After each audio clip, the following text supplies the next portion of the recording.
Hello, slots enthusiasts. How are you? It's great to hang out with you for another Professor Slots podcast episode and live stream. Today, we're going to be diving into how to choose candidate slot machines. The next step after last week's live stream, hang on a second. The next step after last week's live stream on choosing and assessing casinos is to choose the best slot machines for you. But how do we do that? With central servers and modern casino business practices, not all slot machines are the same. This can be a tough concept for people, but it used to be tougher. Many slots players dive right in without a plan. On today's live stream, I'll help you start on developing that plan. That's coming up. But first, if you're here with us during the live stream, make sure to say hello in the live chat and let us know who you are and where you play slots. I'll check in with the live stream in a few moments. And as usual, be sure to ask your slots-related questions, hopefully on today's topic about choosing slot machines. I'm trying to better develop some of the sections of this hour that we have together. And one of the things I want to include right about now, I might move it to another spot later, depending how things go. I can sort of see statistics on where people drop out. But I wanted to introduce myself. I'll always be doing that. And then I might have a few brief announcements. And there's an important one for today that you need to know about. At least one of them is very important. So, hi.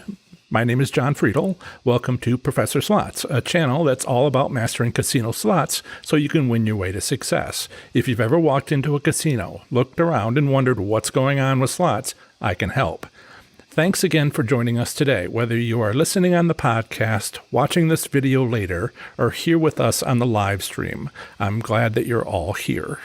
Today is Saturday, June 6th, 2020. I always say 2020 for some reason.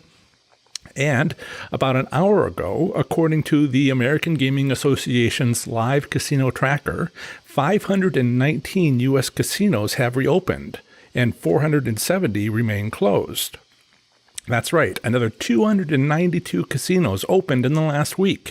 We were up to 6.5%, almost 7% last Saturday, to just over half, 52% of U.S. casinos having reopened. Visit AGA's live casino tracker using this convenient link, professorslots.com/tracker. Also, I have a brief announcement about this live stream. Based on comments from Saturdays at 2 p.m. Eastern Time, perhaps not being the most convenient time, I ran a poll asking when would be a better day or time, and gave some choices, which also work with my schedule. The poll answers were to have the same what we're doing now, but also 7 to 8 p.m. on Mondays through Friday. The clear results I got back is that people want to stay on Saturdays.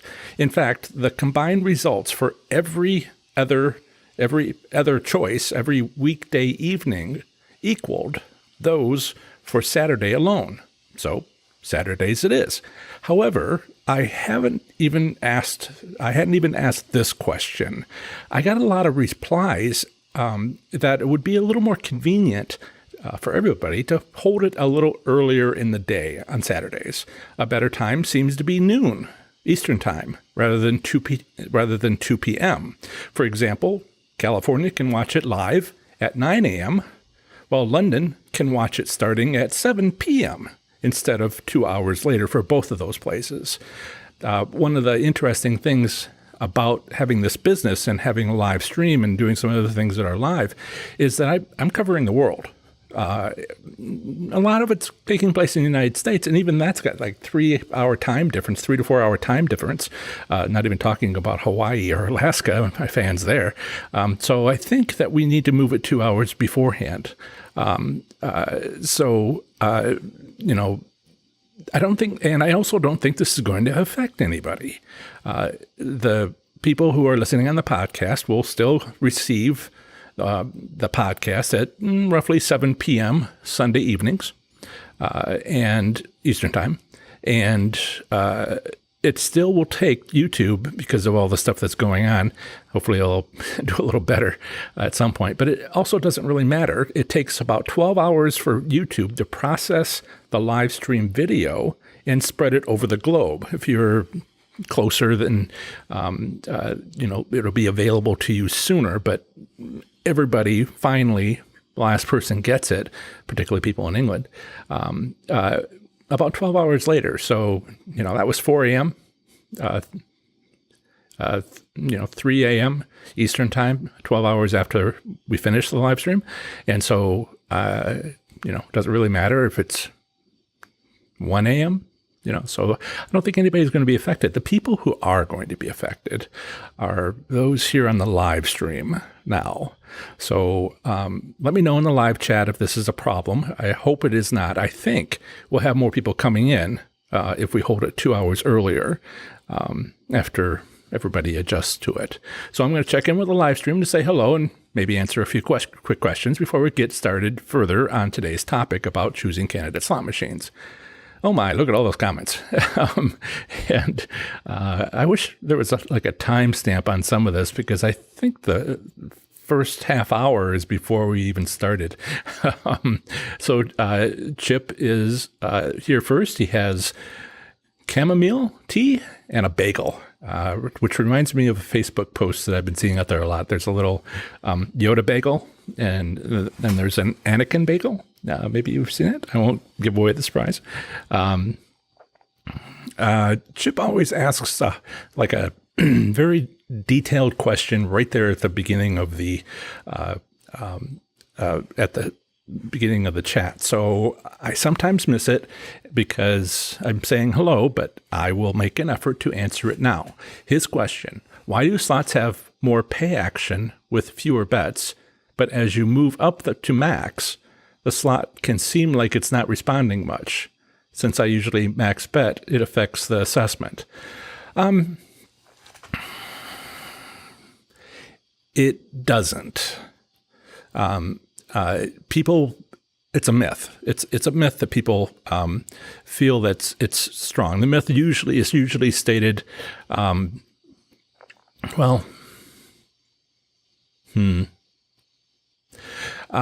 it's a similar myth to believing that high limit, larger denominations pay more, but they just pay bigger, but you're spending more. So the ratio is the same usually. And I did a study of slot machine denominations and to see what the odds were. And there's 5 states that do that. So I checked all 5 and I wrote that into one of my reports. Which one was it? Oh yeah. Payout return statistics, and was it benefits, top 7 benefits, something like that. But you're asking about numbers of credits bet, and there's some slot machines that every credit bet, is just very few of them, every credit bet is a different game. Okay. And if you play a different bet, then you're playing a different game theme, and it's very hard technically to make those the same odds. So those would have different odds depending how much you play, how much credits you play. But if you don't play that particular machine, there's very few of them, then you have to be aware of bonus rounds and what kind of bonus rounds, if it has bonus rounds, because that also becomes technically difficult. But you're not asking about that. You're saying 1 credit, 2 credit, 3 credit on a 4 credit machine.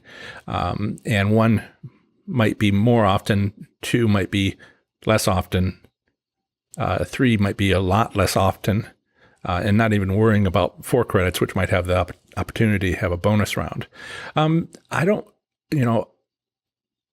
They should be the same odds. A lot of the testing that slot machines have to go through in almost every state, make sure those odds are identical if it's not a different game for each credit.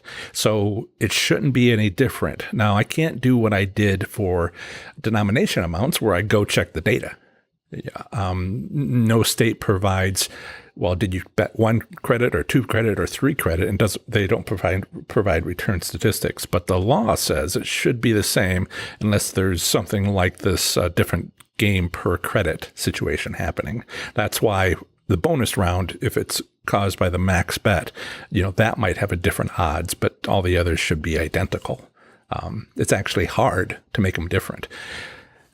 So we're going to have to do something about asking this question later. Let's get back to having a little bit of momentum here and saying hello. Lois and Dave stay in their deck. You want to do mine? Do you want to do mine, please? I got a front porch, a back porch, and a deck. And there's a discussion of, are we getting segmented into those who like tea and those who like coffee? I wonder, is Larry here? Does Larry have an opinion about this? Larry's in the UK. I don't want to make a judgment here. And I also wanted to mention, there's a lot of things going on in the world today, and a lot of very disturbing things. I'm not going to make anything other than something that might affect. It's hard to say make these statements. I'm going to avoid talking about those things, but I want you to know it's very disturbing to me. So moving on. Okay. Lois and Dave says, no casino activity near yet. Got an email suggestions of what to expect. Lois and Dave are in Ontario, Canada. So that's their situation there. Chip says he's in Ohio. And yes, Chip was mentioning this to me earlier. Casinos in the great state of Ohio, where I live, open June 19th. It's another 2 weeks, 2 weeks yesterday. So we shall see how that goes. I find out if I will be laid off 2 days before that. We're losing 1 in 3. And I hope not to be one. Don't think I will be, but let's wait till that's over, and then I'll see if I have money to go to a casino. No worries. Let's see, Lois and Dave, hoping to visit friends in Michigan. Yep. In a month, let me know. Let me know when you'll be there, and I'll see what I can do with my schedule, etc. Denise is here. She lives in Texas and plays in Oklahoma. And we have Leslie from Oregon. That's her handle. She says hi from Oregon. Slopman Jack. And is saying hello to Lois. Dave and so David and Lois are talking about Kingston. And Slopman Jack, I'll call you Jack, thinks Ontario casinos will open hopefully by July.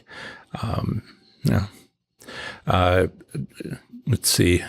David and Lois are a family friend, and they usually send me emails and photos and all that. So I'm hopeful for them, but they have a family thing in Michigan, so they'll see a casino before that, possibly. All right, Chip.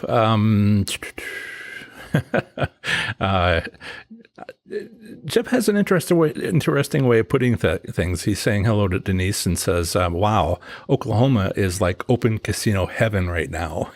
You must be having a blast. He's got a way with words. Scott's here. He says hello from steamy Ozark, Missouri. Yes, I know what you mean. I don't like running the air conditioning. I'm in Ohio, and I don't like running the air conditioning during the show or the fans, so that I keep the noise level down. So as I slowly get through the show, I'll be more sweaty.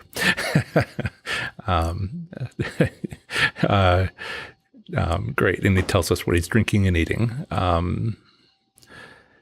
Let's see, Chuck, private conversations, or not private, but conversations back and forth.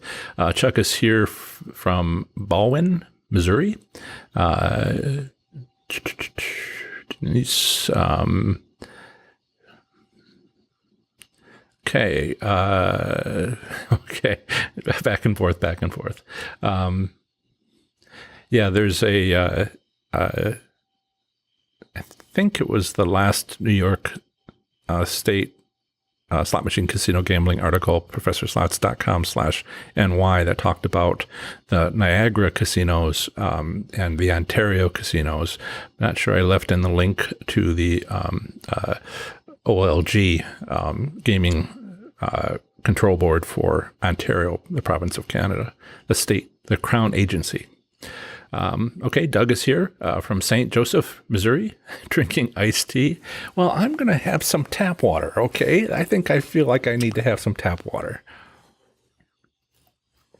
And I didn't buy, I bought this bottle, but and they're not a sponsor. That would be great. But I must have refilled it with tap water like 150 times. Dean is here. Hey, Dean. Dean is in Las Vegas, and he must be having a good time.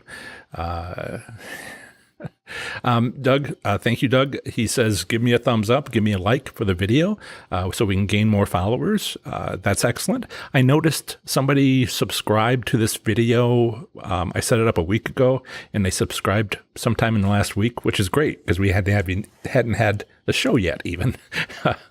Richard is here. Richard and Lisa. Hello, Lisa.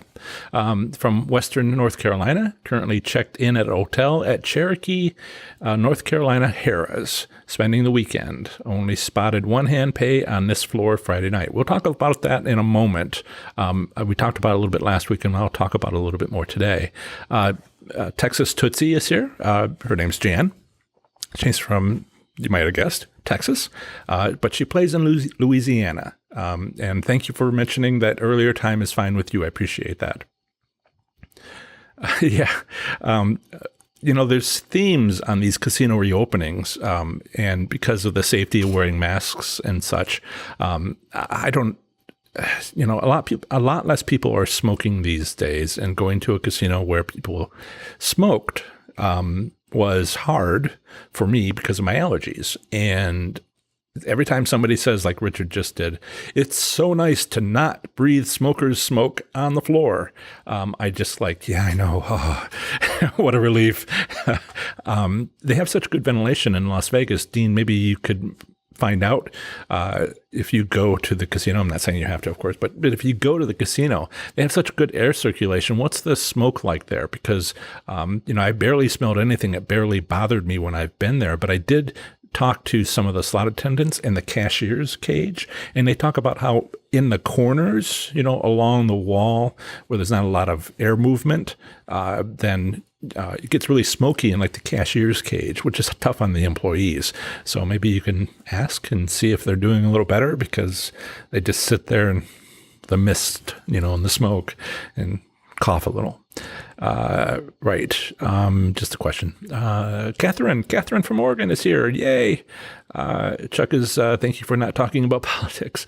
Definitely. Yeah. This is your safe zone. Okay. What do they used to call that? Safe zone. But partly because, we are such slots enthusiasts, right? We are enthusiastic. You've gone the extra mile to be here for the live stream, and you want to know. So I'll stop talking in a moment and check the last of the chats, and we'll move forward.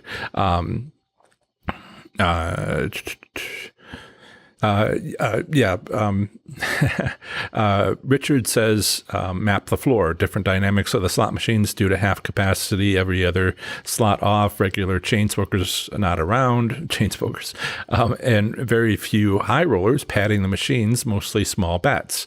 Hey, we will talk about why that is, what the response might be. That's why I mentioned last week, annual casino assessments. All right. That should be a regular thing. See if the local casinos, I went to a casino and it was just shabby. And I was like, ugh. And I didn't go back.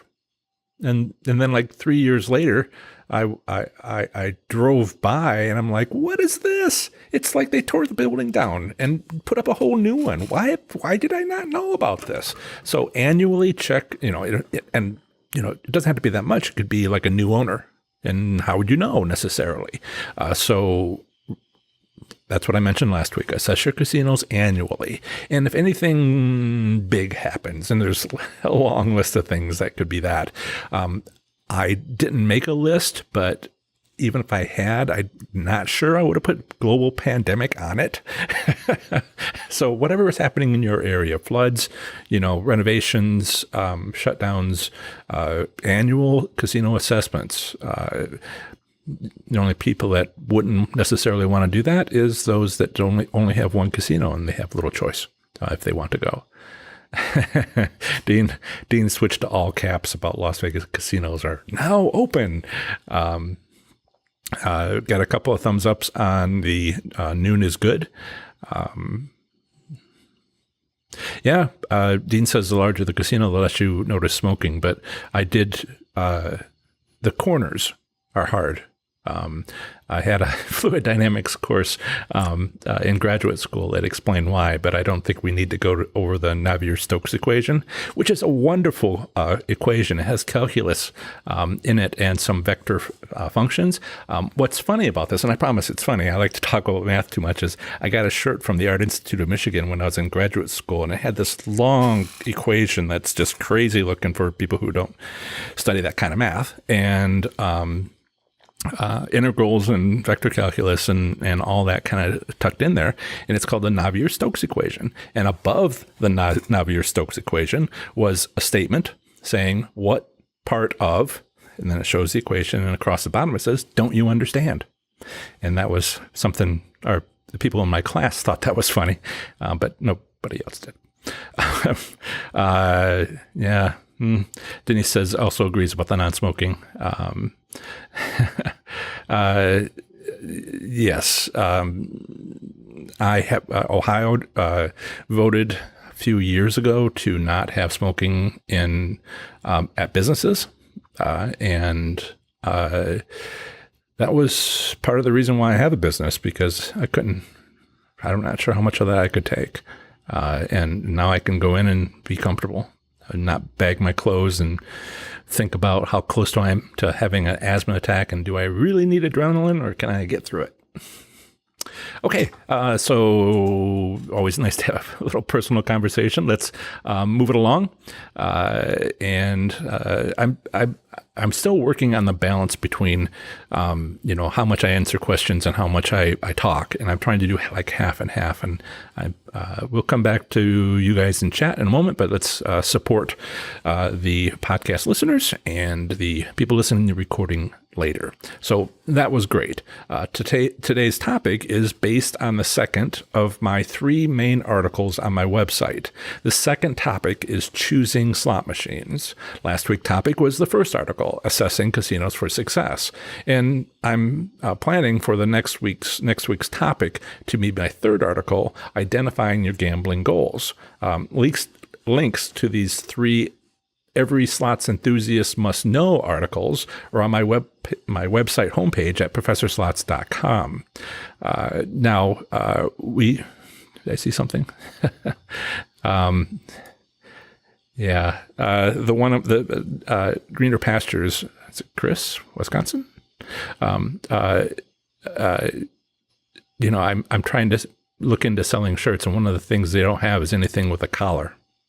And I'm like, I don't know if this is going to be the best place. I'm a slots enthusiast store set up online at professorslots.com/swag, SWAG, and it's all, I'm a slots enthusiast. The hard part was getting everything set up, but I have to decide whether or not I'm pleased with it. T-shirts are great. Hoodies are great. I don't tend to wear them except on the show. And I'd like to get something with a collar, a polo shirt, or, a shirt. So we will see if they make the cut. You can find a direct link to choosing slot machines in the live chat, in the show notes at professorslots.com/episode 94, which is not there as I speak, but by the time the podcast listeners hear this, it will be up and running for the podcast listeners. And it'll also be in the description if you're watching this recording later. Yeah. I will look into a dress shirt. I'm already wanting one myself. I'll see what I can do about that. It's interesting what's out there and what is and is not available. Okay, so you'll find my YouTube video on this article near the top of the web page. That'll be important in a moment, and I'll explain why shortly. Also, if you're a podcast listener, I spoke about this article on my Professor Slots podcast show way back in episode number 4. There, I went over the article. Here, I'm doing something different, something slightly different, which is I discuss what's not in it and, how you might apply it during a global pandemic. So that's the article on the website, on the video, on the podcast, episode number 4. But today, I'm just going to cover things that we're talking about that apply to our situation now. These 3 articles are very important, and I share them a lot. But this is the only time I really say, what's your questions and how do I answer them and talk about, consequences. So, right. So on my past live streams, my intent is not to present this topic for the first time, but rather review it for what wasn't discussed. In this article, it explains in general how odds are set within a slot machine. Also, choosing denomination and maximum credits based on bankroll amount. Also, it's where I explain the basics of reading a slot machine's pay table. I go into it a little bit more in another article, but this is the basics. And also, I provide I call it my goodness ratio. It's a simple way to use pay tables to pick the best machines and avoid the worst. And there's been some questions about that, and I want to try to address them now. So yes, the first thing is there are 2 separate odds of winning. We're seeing casino operators using this at some of the Oklahoma casinos and not using it at other ones outside of in Oklahoma and elsewhere. These 2 odds make it a better experience. Using these 2 odds, and I'll explain how, makes it a better experience for slots enthusiasts instead of tribal casinos just taking their money. I have a fox that plays in the yard, and it just walked by. In fact, apparently it had babies, and I've got 5 of them. Sometimes. And it just walked by. I'm going to try to ignore that. If there's a deer, it's easier. Foxes are harder. Anyway, how easily am I distracted? The business practice we're seeing is that these casinos are giving slots enthusiasts a lot of wins, but the jackpots are much smaller than what they were before all the casinos closed. This reminds me of something else. I don't know how much I've done this, but I do connect things. And this reminds me of the Great Recession of 2008, where I was working at the time. The place I was working at the time decided to offer voluntary retirement packages followed by layoffs if needed, just like now, right? But the third thing they did after the voluntary layoffs, after voluntary retirement packages, after the layoffs, was the third thing they did was give everyone an unpaid day off. 5 of them, 5, 6, 7, something like that. I expected a lot of people to be upset by that, yet I never heard a peep out of anyone about it. Why? Because the furlough days were strategically placed before or after a major holiday. So those 3-day weekends we had been getting became 4-day weekends. And again, I never heard a single complaint about it. It looks like that's what's going on at reopened casinos that are doing well. They're increasing the first odds on if you win, but lowering the second odds on how much you win. The slots enthusiasts aren't complaining one bit.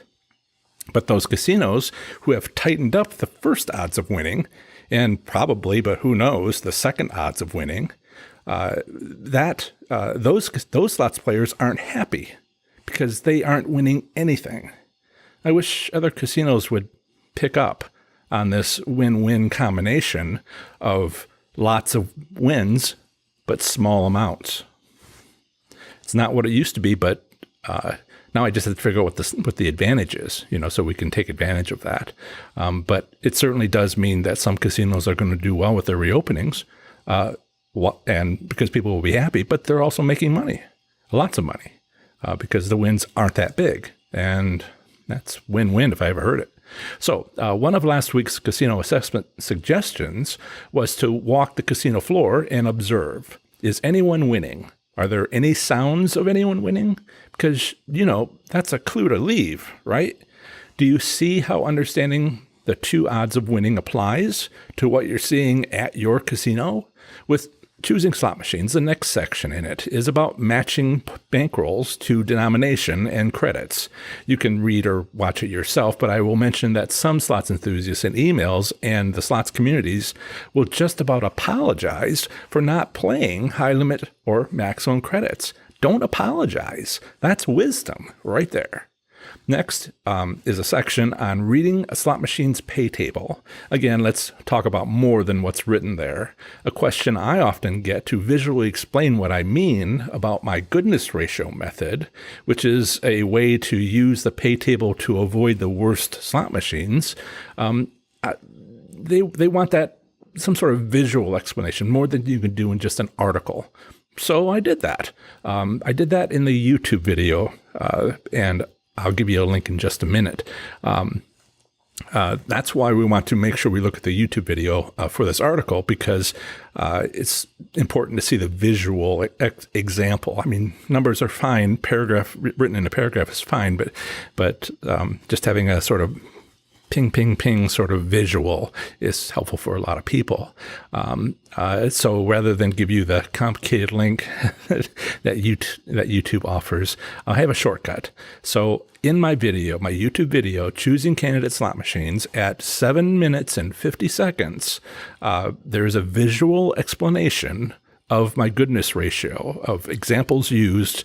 And in the article, there's a picture of more than one slot machine side by side, and I use that to explain it in the article, but I also used it to make this visual presentation in the YouTube video at 7 minutes. And is there something wrong with that link? I think there is something wrong with that link. YouTube is not letting me put the link in. When I put it in, it puts a space in between Professor Slots and .com. I'm so sorry. I pasted as one thing and it shows up as another. That is new. YouTube is always changing, and that's something that must have happened since Saturday, a week ago. My apologies.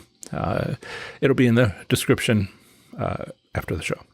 So what does the goodness ratio really do? It's a little unusual in that it has absolutely nothing to do with the first odds of winning.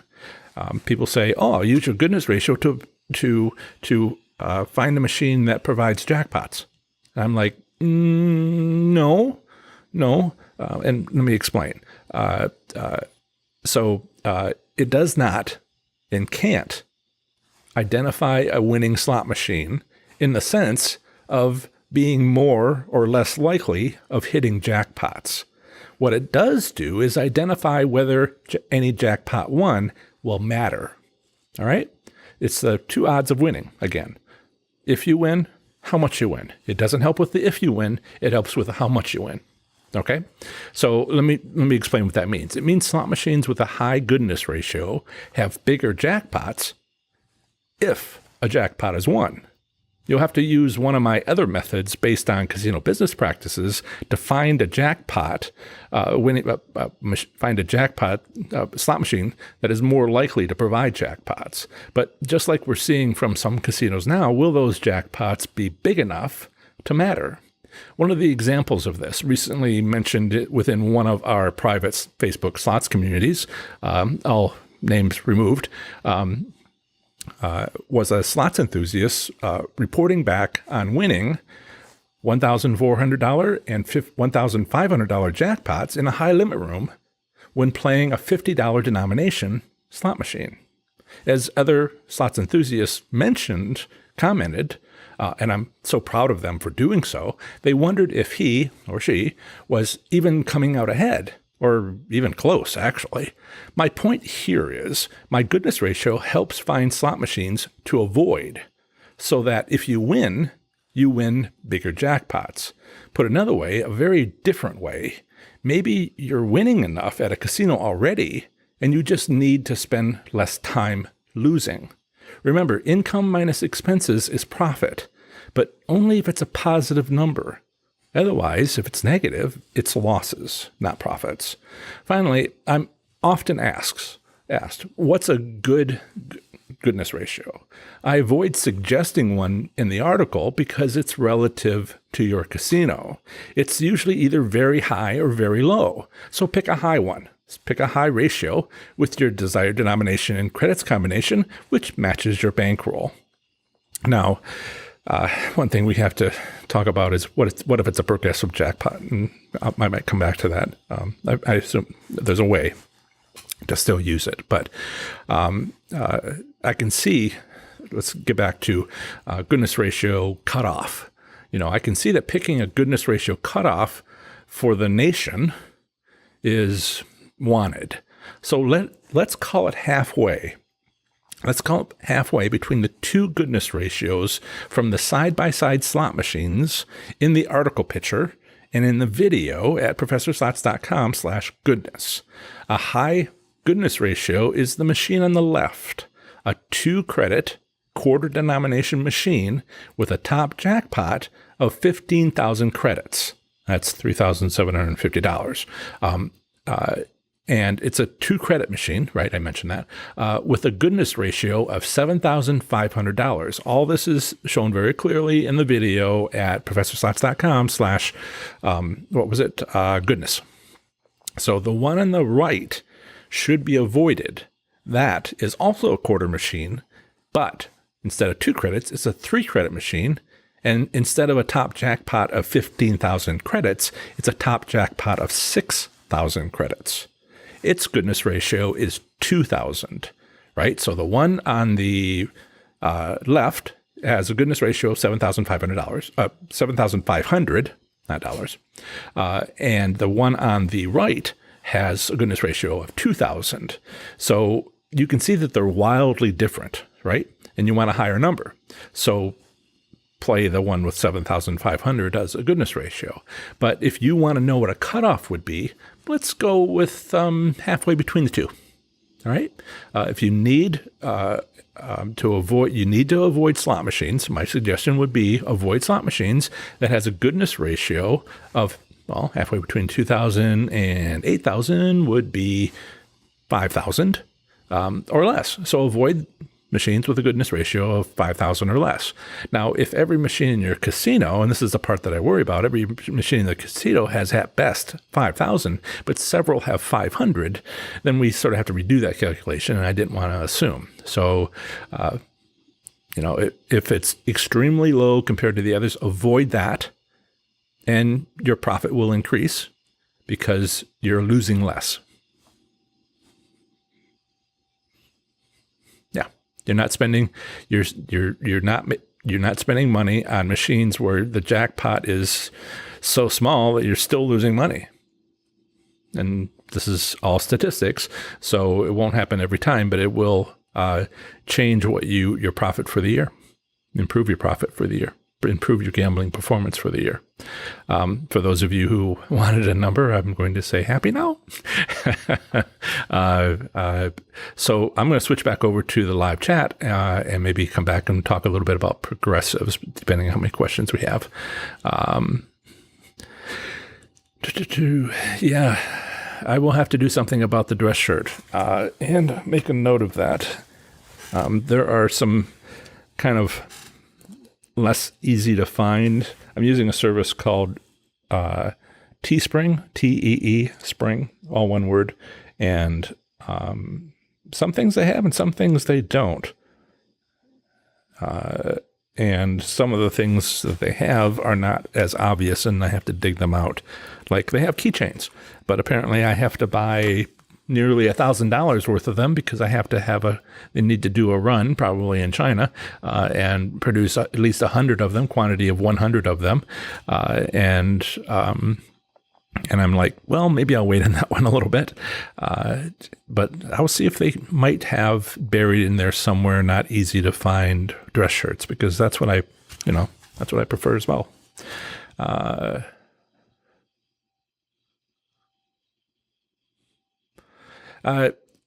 So yeah, Paula says some of the links are a little bit off. I don't have a space in where I copy that link so I can easily drop it into the chat. But when I press enter, it inserted it. I don't know if that's autocorrect. I don't know, quite what's happening there. But it didn't ever happen before. So slowly YouTube makes some changes. A lot of them don't really concern us about whether this is child's content or not, and all the things that go, what is that, COPA? But none of that has to do with us. This is, every week you get a little surprise, including some weeks where there is no change, and that's your surprise. So T-shirts, dress shirts, and polos. I will see what I can do about that. One of the things that actually Paula, yep, I'll talk about progressives in just a second.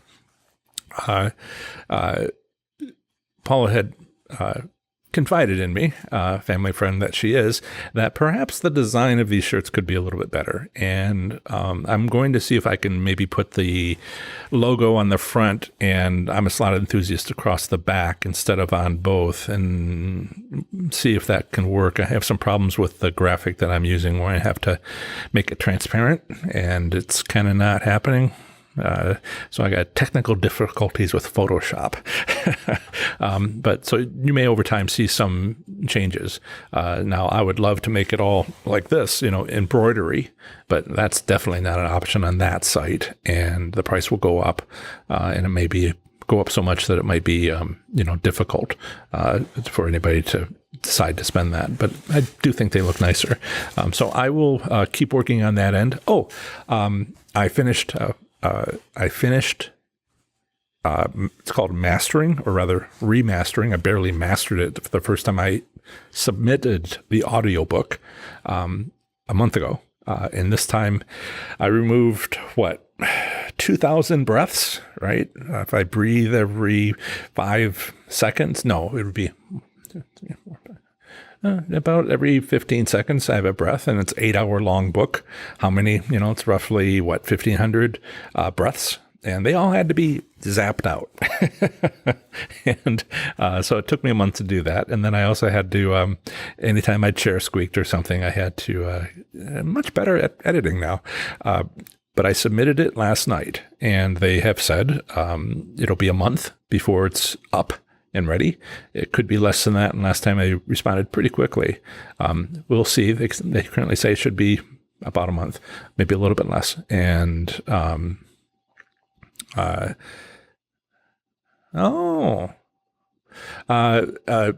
right. And so that'll be available. I'll let you know when. I think what's happening, Paula, is that when I see it here, Professor Slots is the name of my website, but it's also the name of my handle, right? And so one of the things I did, this is so technical, I just love talking about this stuff. I'm such a geek. I changed my YouTube channel, not the address, but I made it a branded site. And it's also has, before it was John Friedel - Professor Slots, and now it's just Professor Slots.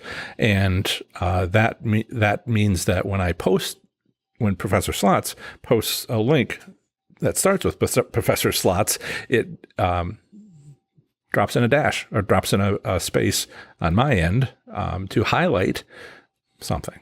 Anyway, I will see what I can do about that. I'm not sure. All these technical difficulties. Right. So,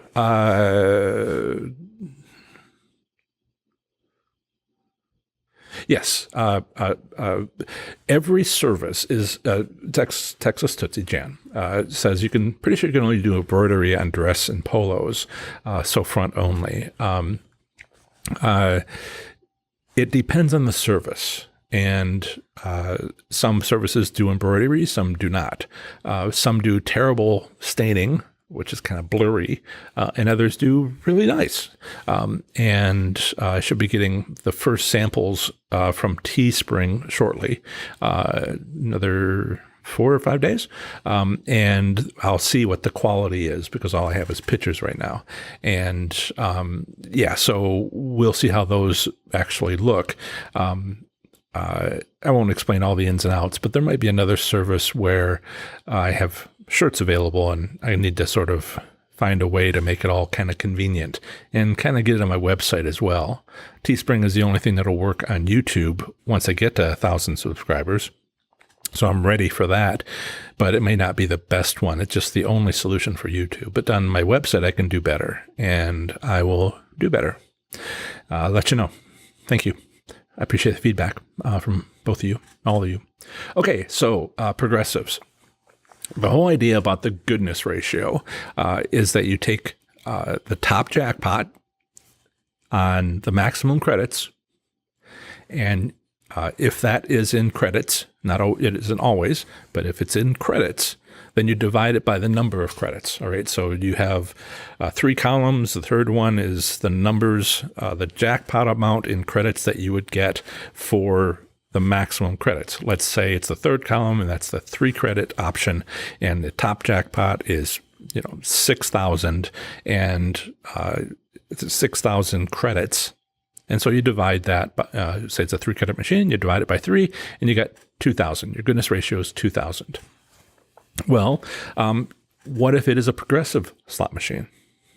What if it is, a rolling number?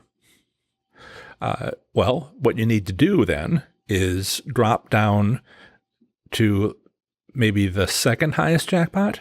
Now, that won't work on progressive slot machines which aren't identified as progressive.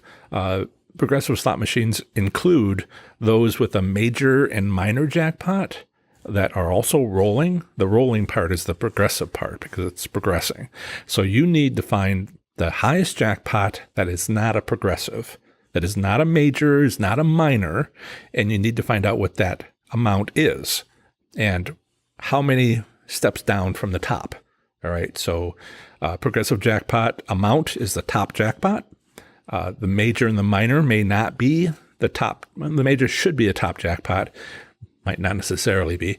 And the next one below that, the minor, may be as well. So you need to find the highest jackpot that is not a progressive. Okay, let's say it's the second one. Progressive for the first one, that's rolling. And then the second one is not progressive, and it's a constant. All right, so you take that number and you divide it by the number of that credit amount, and you divide it by the number of credits that took to get that. But when you go to the next slot machine over, and it's not progressive, you have to compare it to the second from the top jackpot as well. And that's how it works on progressive slot machines, because you don't want to say, well, the bigger the progressive jackpot, the goodness ratio is going up and up and up. It doesn't work that way. You need a constant jackpot, and you need to use the same second from the top, third from the top jackpot to compare to other slot machines. So that gets, that's master's level on using the goodness ratio, but there's a lot of progressive slot machines out there. You just sort of have to take away the progressive part and do your comparison then. Yeah. So let's see. Now, again, master's level, right? Master casino slots, win your way to success. The master part here is what if the jackpots are shown in dollar amounts? What then? Well, that means you still have to divide it by the number of credits to win that top jackpot. You still do that, but you also need to divide it by the denomination amount. So if it's a quarter, you need to divide it.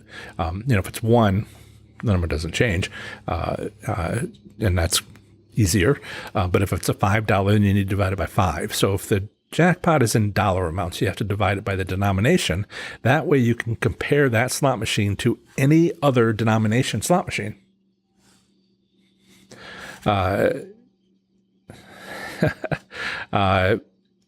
That kind of covers that. If you have questions, I guess we're talking about shirts today, and tea, and coffee, and flavored tea, and who was it that had the ice water? Mine's very similar, only it's not ice. Right. So Chip says the fellow Chip he likes John's. We went over a lot of names once, and he likes John's Jovial Jackpotters with a sort of a shortcut JJJ, and he asked me, "Hey, can I use that?" And I'm like, "Fine." Anybody asks him, he's going to say, "Oh, I'm talking about Professor Slots," just like with the current stuff at professorslots.com/swag, where it says, "I'm a slots enthusiast," small in the front, big in the back, and that may change in the front if I can get some technical difficulties figured out. If you and he will need to, when asked, please mention my name. Word of mouth is better anyway. But I'll see if I can't get a logo in there someplace tastefully, because that would be it. Yeah. So there is kind of like this one here. It says, "I'm a slots," and across the bottom, "enthusiast!" Exclamation point. And it's really hard for me to kind of show things on the screen here without advance notice. And then it's big across the back. "I'm a slots enthusiast." And I should have the first ones in before our next meeting, next show a week from today. So I'll, if they're good enough quality, they should be. I believe they are. YouTube picked them as the only thing that they offer, so it's got to be good.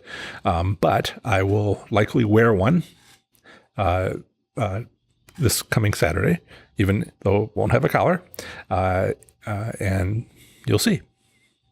Let's see. But need to do a little better. One of the things is I finished the audiobook, and in the last month, I put so many hours into that because I wanted to, master it well, get all the little clicks out and all the little breaths out. And that just took a lot of detail work because it's 8 hours long. So, it took me 30 hours, 40 hours to find that time.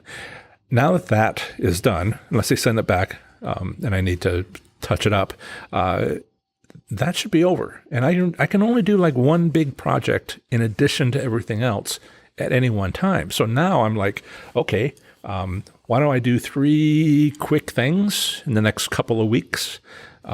Shirts, this, that, the other thing.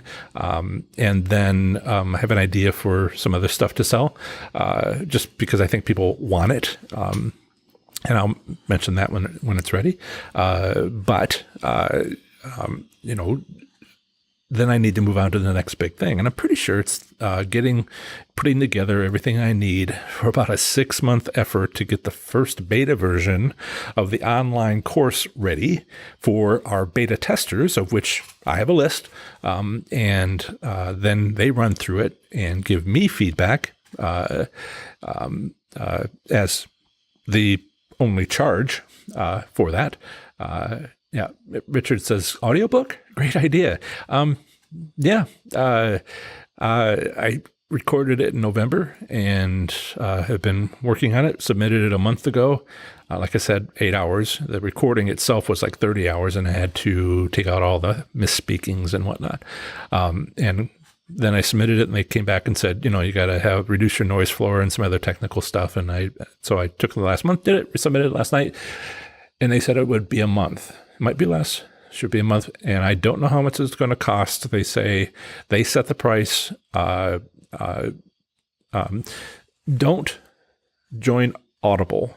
Please don't join Audible now in anticipation of the audiobook. Don't do it, please.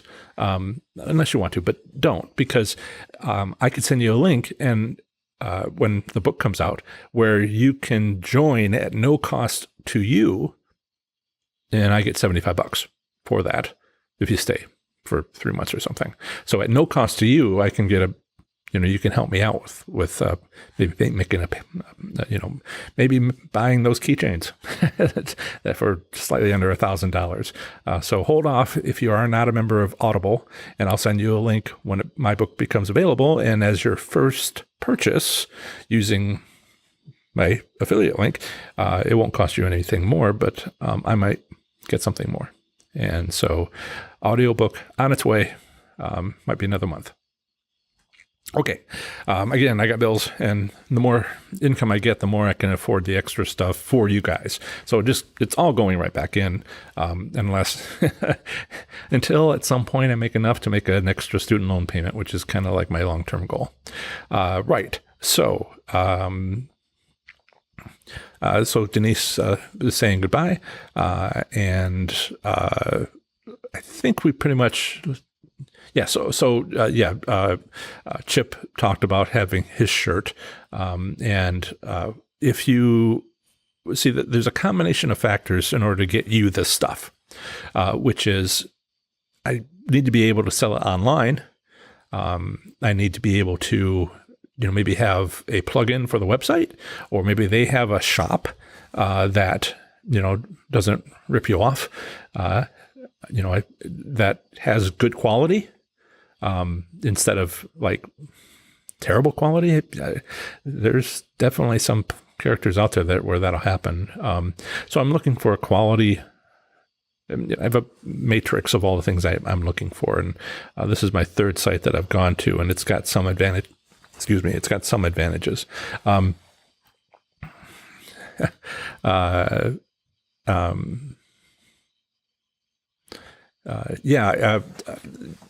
The audiobook, could have wished to have had it done last year.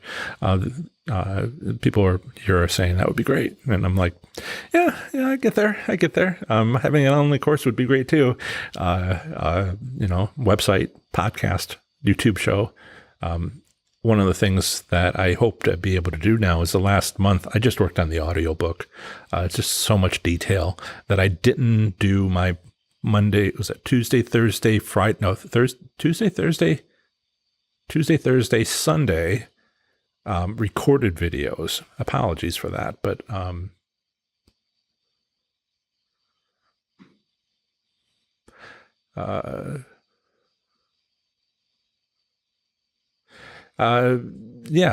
Scott, for you, I'm going to do the videos.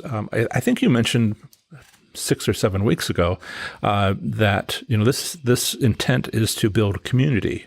And what I think that you're looking for is a, bang up 5 minutes on the topic. And, so, look for that. I'll talk to you later, Scott.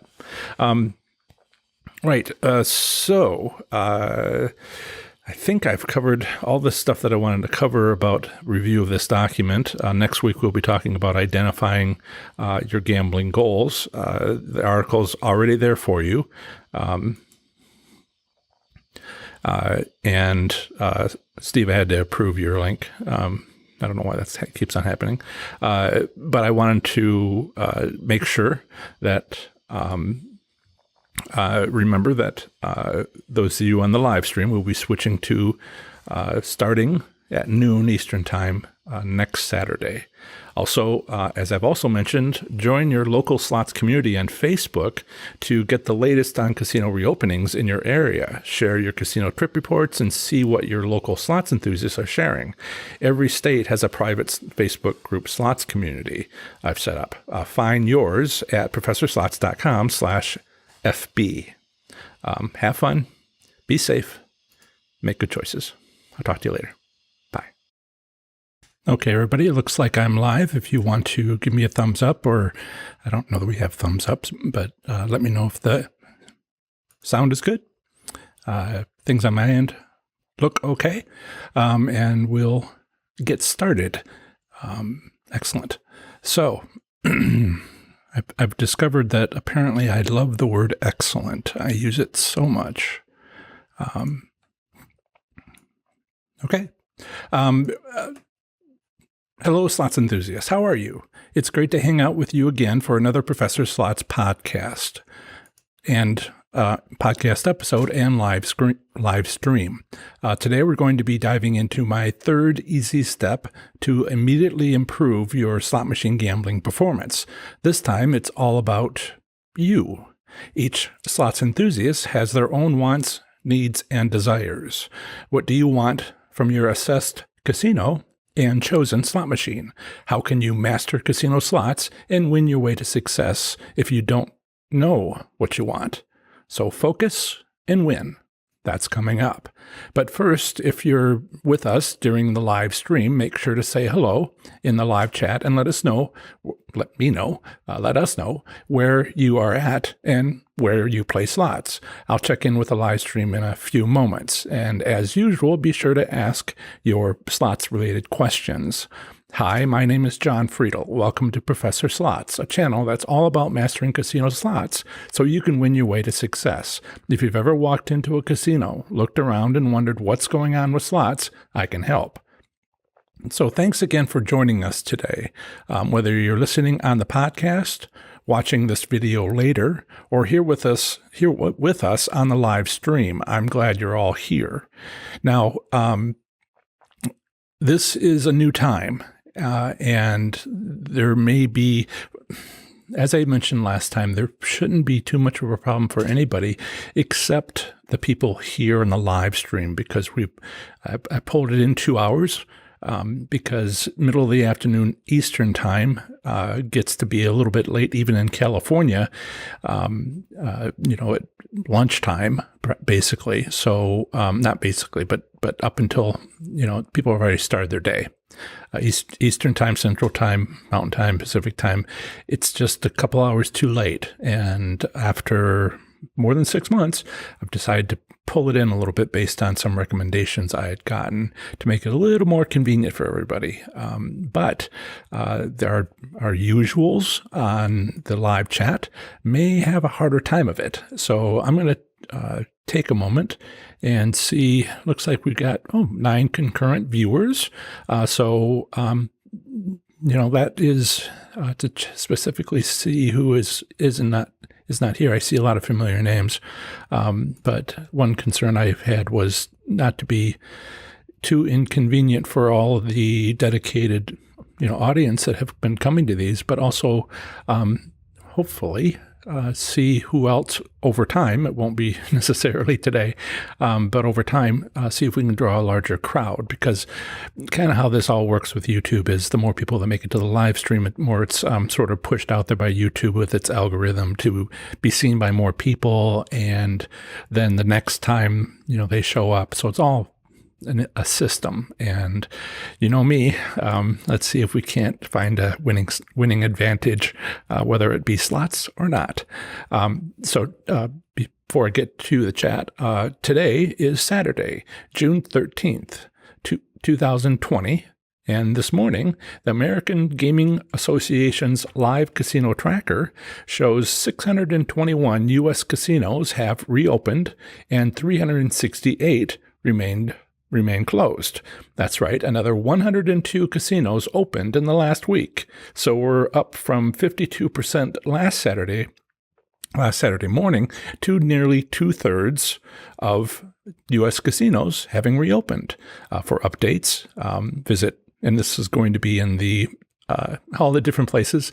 It'll be in the YouTube description. It'll be in the podcast episode, ProfessorSlots.com/episode, I think we're at 95. Link will be there, or you can just remember ProfessorSlots.com/tracker. Okay, let's check in with the live stream to say hello and maybe answer a few questions, quick questions. I'm talking to you, Chip, before getting into today's topic. So Chip says hello. He's usually here early. It's a good idea to say that Ohio casinos, which is where he is in and I am in, although we're on two different ends of the state, are waiting to open June 19th. And there's a nice little hooray there. So, we have been having some side conversations about some physics problems, but I won't bore you with that. I assume that's not an actual question, Chip, having to do with pondering whether Navier-Stokes equations, which is something from fluid mechanics, can have anything to do with the random number generator. That reminds me of a quick story where I went to Gamblepalooza. I don't know that they're holding those anymore, but it was held at Foxwoods in Connecticut. And I met, basically it was the recreational gambling podcasters who mostly play table games, but they do win free slot play, so they did have an interest in slots a little bit. And I was there, and they were there as well as many of them were there, as well as there's a group photo and articles on it, but that I put out there. But there are some of their audience who could make it were also there, and I got into a conversation with a young woman and her boyfriend who had taken a lot of physics, and they were a professor, although not a professor of physics, and we were talking about quantum physics and some other stuff, this Navier-Stokes equation stuff, and after a while she just sort of sat back and she's like, I never really expected that when I came to this I'd be talking about physics. And I'm like, okay. As you might have been able to tell, I talk about it a lot. It's a love. Right. Then I told a couple of puns, which hopefully won't get me started. Otherwise, I'll do terrible things or good things to this episode. Lois and Dave are here. They're in Ontario. Denise is Denise is in Texas. Gamble's in Oklahoma. And thank you, Lois and Dave, for the feedback on volume and video. Make sure I'm in the camera. David is here from Shawnee, Oklahoma. Good morning. Yes, good morning. And you like the new time? Great. I'm so happy. We'll see how it all works out. I think we're going to be better off, but it takes some adjusting. Like I have 2 hours less time to get ready. Thanks, Denise. So Tony is in Atlanta. Welcome. Great. And Paula is here. And she's trying to remember to update her phone calendar to remind her that it's at noon that we have this Eastern time, not 2 p.m. Eastern time. Okay, it's so I'm glad that it's not just dead air on the live chat. Excellent. Just love that word, excellent. So we've checked in, and that was excellent. Today's topic is a question and answer session about identifying your gambling goals. It's my third easy step for improving your gambling goals. If you've joined my email list, I've shared this step with you. It's based on a top article on my website, right next to assessing casinos for success and choosing candidate slot machines, which I have covered here on the last 2 live streams and podcast episodes. Well, I'm kind of reviewing them, which I'll get into. The intent of this program is to answer questions and maybe talk about some of the stuff in my articles and videos that didn't make it into it, might become something else, and I'm checking for interest and covering some sort of things that relate. So, besides being an article, I've created a YouTube video. Let me see if I can fix this a little bit. Okay. Yep. Besides being an article, I've created a YouTube video for this step. It's that important, and it's one of the first things that I did. You can easily find it near the top of my YouTube main page, just under assessing casinos and choosing slot machines. I think it says start here, and then it's assessing casinos, and the next one down is choosing slot machines, and the next one is identifying your gambling goals. So it's really primary. And for you listening on the podcast, I covered this primary topic, identifying gambling goals, way back in episode number 5. So as with my earlier live streams, my intent here is not to present this topic for the first time, but rather to review it briefly to see if you have any questions.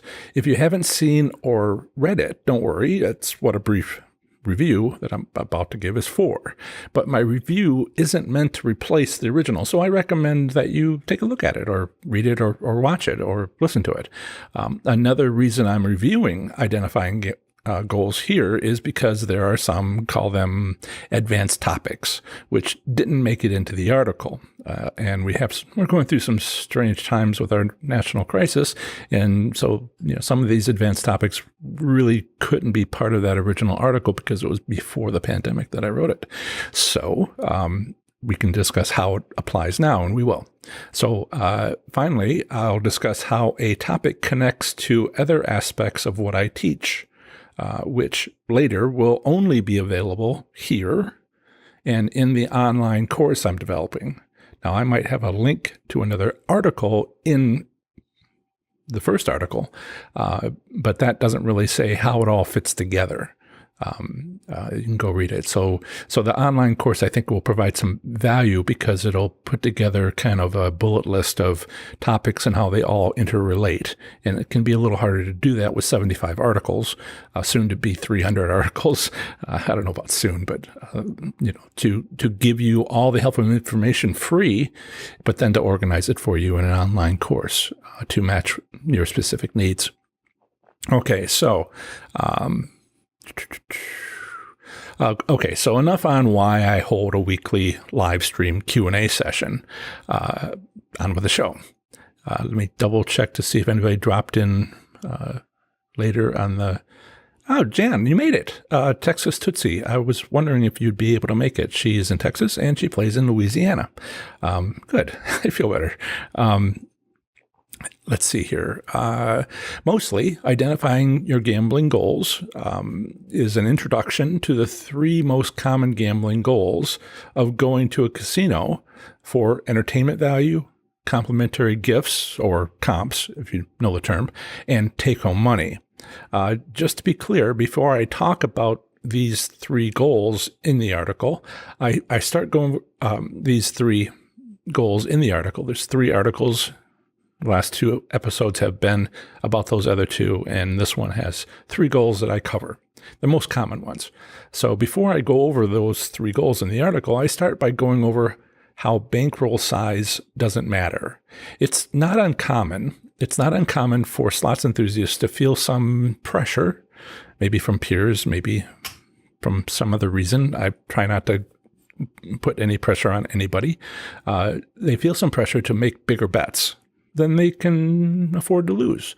That's what the golden rule, right? Don't bet more than you can safely afford to lose. But some people feel pressure of that.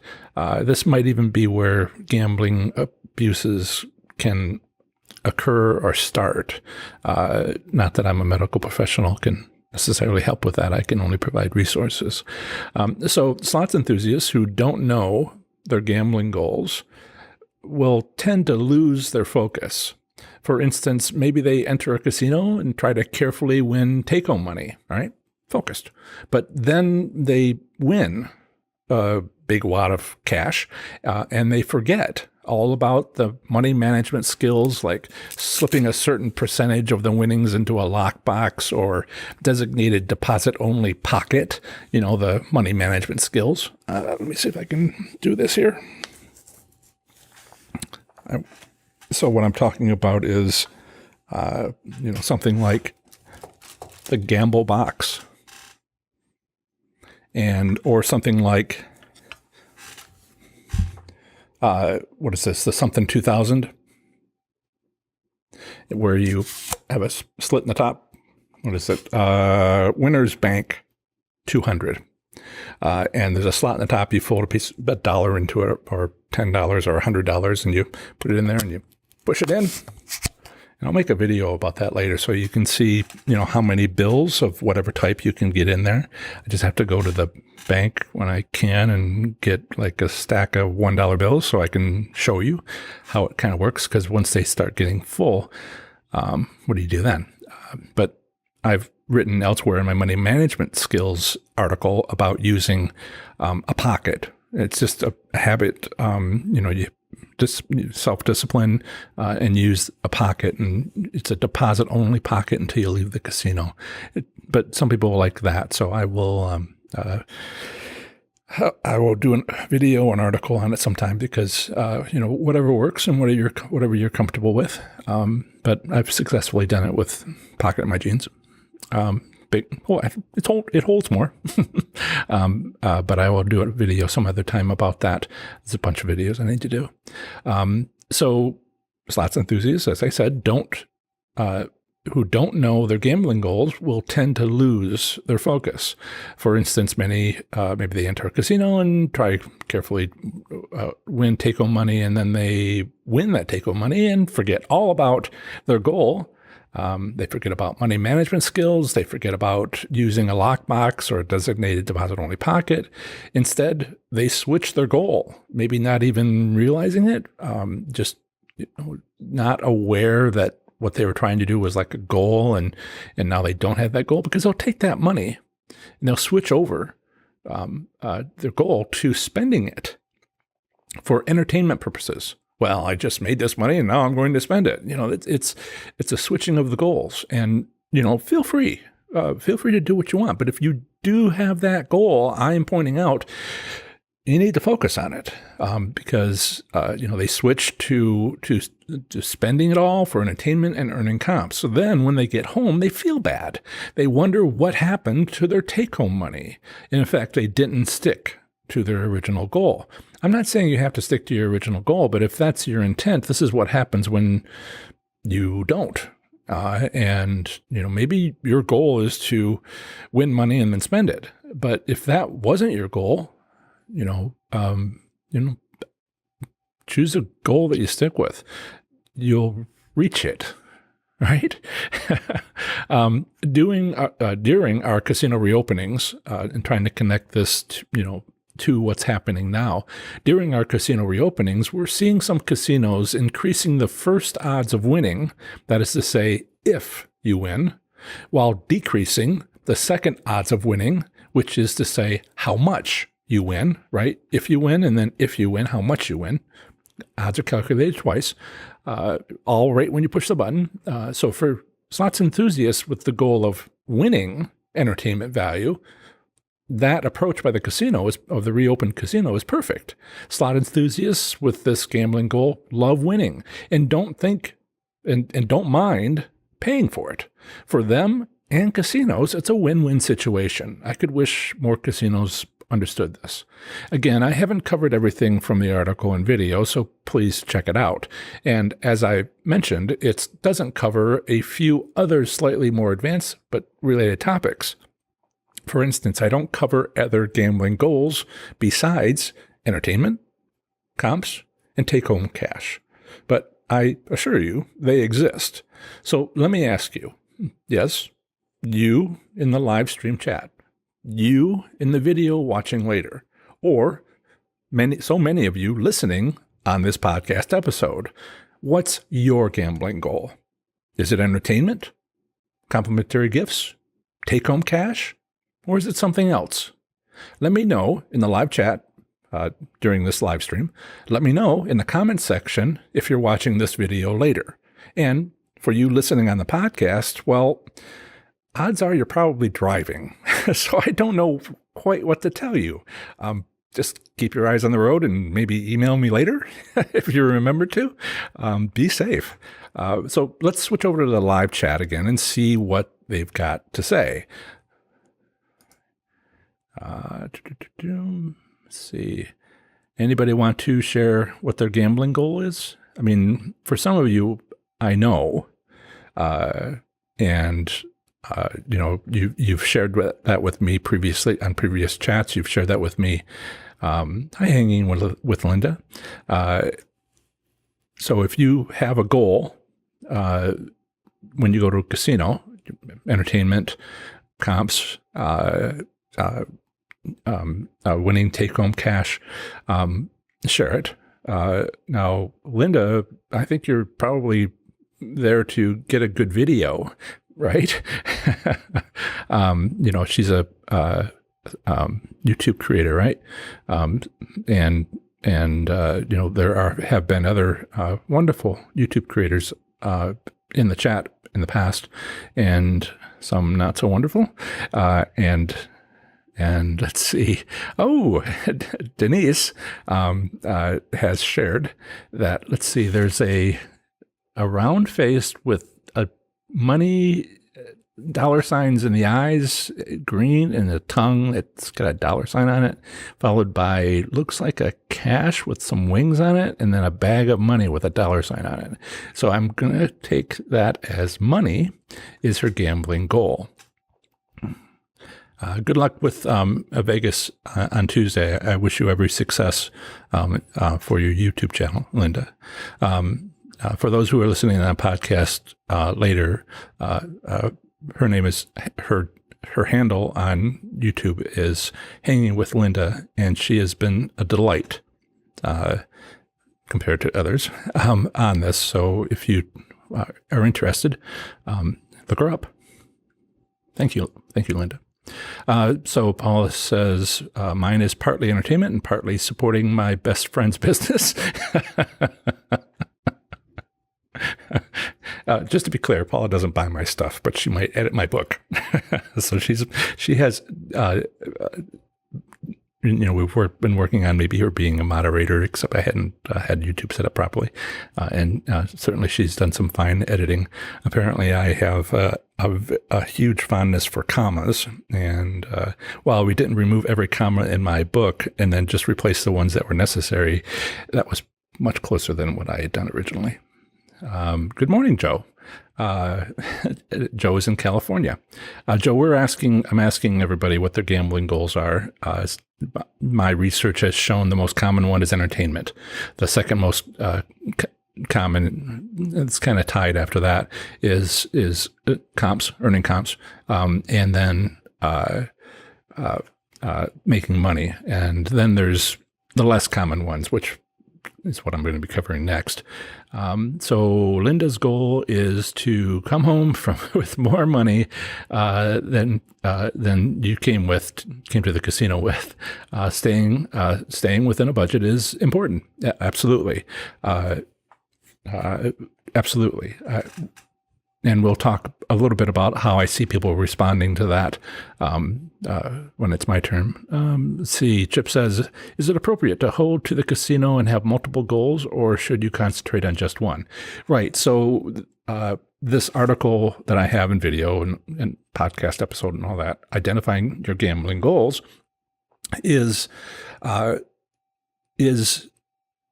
straightforward. I might even say simple. Right. Some of the advanced topics that I mentioned that I don't talk about, one of them would be, so what if you want to do all of them?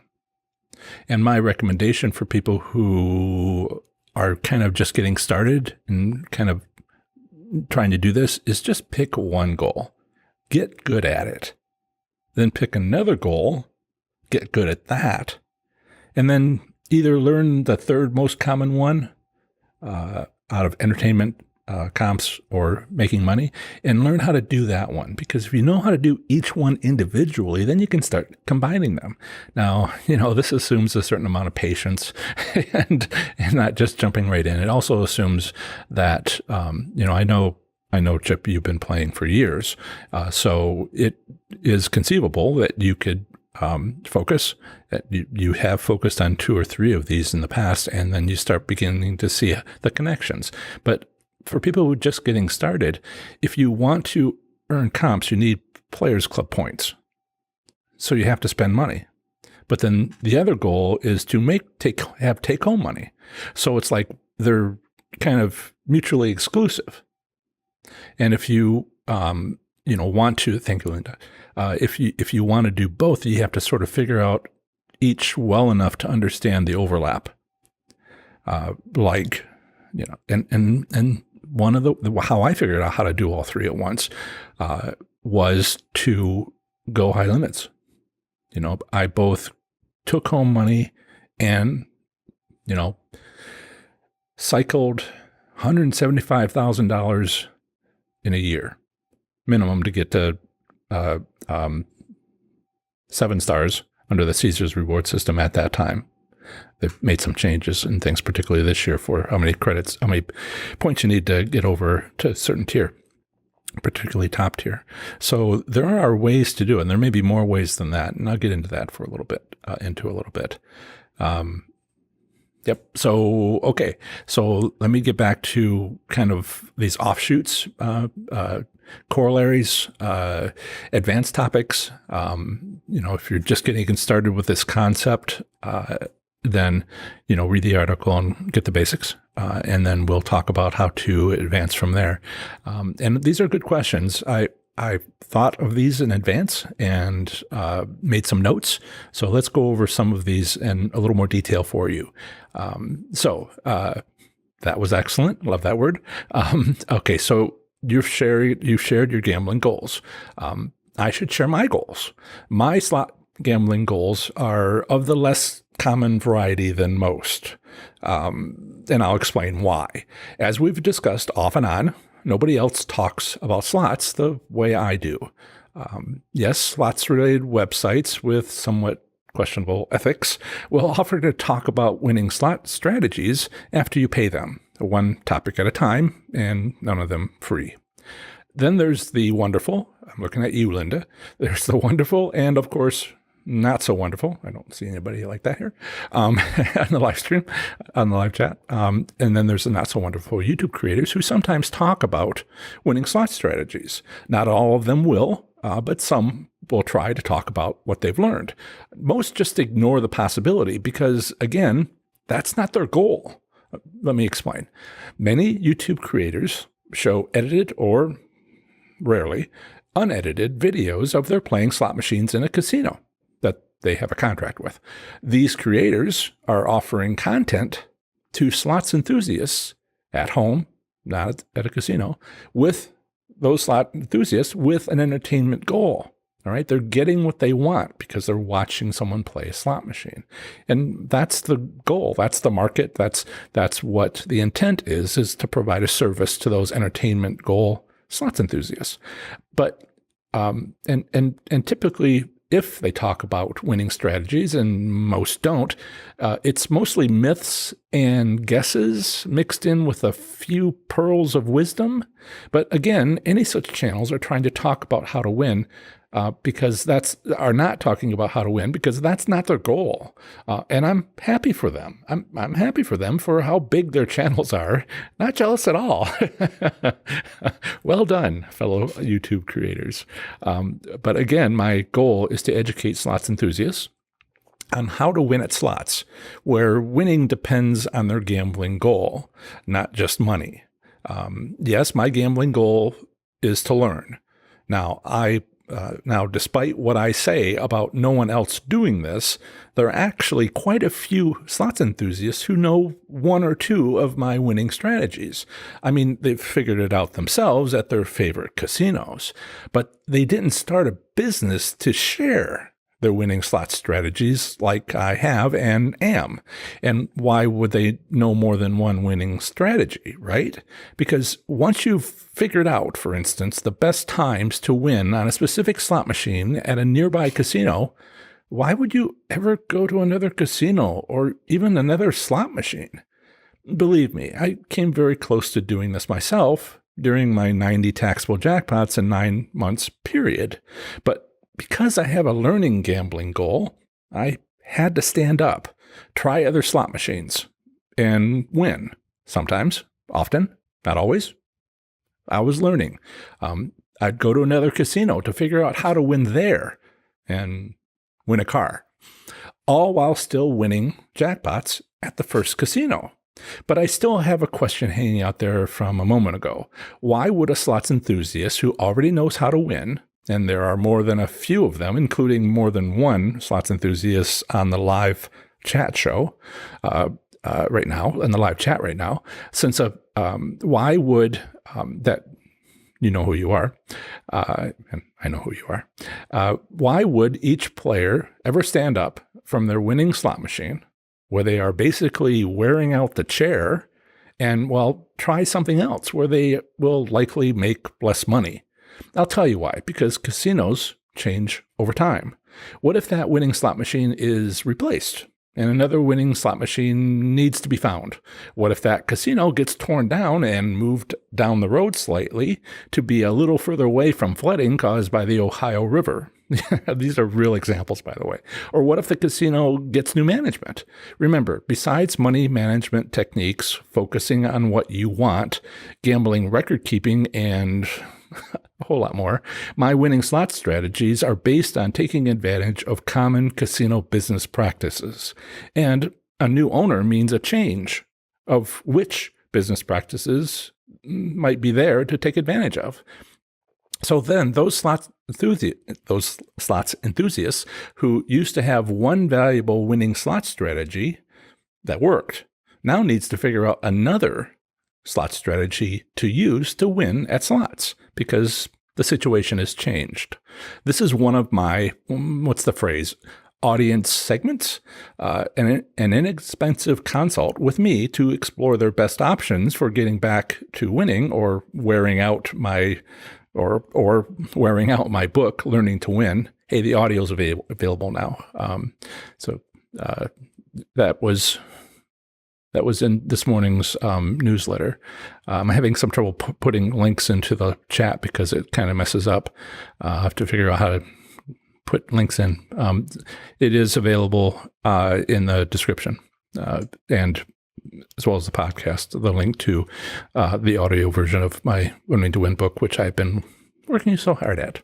But they could wear out my book because they study it so hard over months instead of having a consult with me and kind of getting back on track, if possible. And they'll then they're back at it until the next casino change. As I've said, my gambling goal is to learn. I've calculated how much I can win myself, and it's not hardly going to put a dent in my student loans. I mean, it's nice to have an extra $30,000 a year, but a third of it is comps, which I don't have much use for. My family is getting a little tired of high-end kitchen electronics. I mean, how many electronic bread makers do you need? Although they wouldn't mind a bunch more cruises to the Caribbean, the Western Caribbean, they tell me specifically. Personally, I'd rather go back to cruising the Alaskan coast. That was wonderful, but maybe a touch cold for my family. Finally, even in the summer. Finally, when everyone asks me, any of you ask me when I'm going to the casino, it seems like they're talking to me like I have an entertainment, comps, or money-making gambling goal. I don't. I don't mind, but it's not my focus. I gave those up, right? If you don't focus on your gambling goal, then you don't know when you win. And so I don't go for that. I don't go for entertainment, comps, money-making gambling goal. It happens incidentally, but it's not my focus. So I go to learn something new so I can help you. If I find a winning slot machine or a new way to win or confirm a way to win I already know about at a new casino, I make a note, record some audio in my car in the parking lot, and somehow, some way, share it with you. Or maybe I'll report on something else that's interesting, like a new kiosk style where the software shows things we never had before, like a map of the casino and where every slot machine by denomination and name is located. I saw that at Harrah's, North Kansas City. That was wonderful. I'd like to see more. I'd like to see more of that. Maybe I'll get involved in the slots tournament, or how a specific casino has a nice staff or restaurant options, whatever I can learn that would help you. Even now, as I built up these reviews that turn into videos, sometimes eventually they will. I got a whole long list of videos to do. Or on the podcast episodes, I reference those to I get questions. We had a question this morning about Rivers Casino, downtown Pittsburgh. And I was like, well, here's my review. And, they were bad then with the reopening. They're not looser, they're tighter. And this is why, they were already tight. And if they have to be tighter, then it's just awful. Right. And so I doubt I'll ever get to 1,000 casinos. And if I do get to 1,000, there's 989 in the United States, depending on how you count them. I'm not counting card rooms. I'm sort of counting card rooms. So anyway, depending on how you count them, there's 989 casinos in the United States, and commercial or tribal. And I'll never get to all of that. And if I do ever get to all of them by some miracle, one every weekend is 52 a year. Even if I did 2, it'd be like 100 a year. It would take me, 100 years. Even if I did do that, it would take a long time, and it wouldn't be like this year.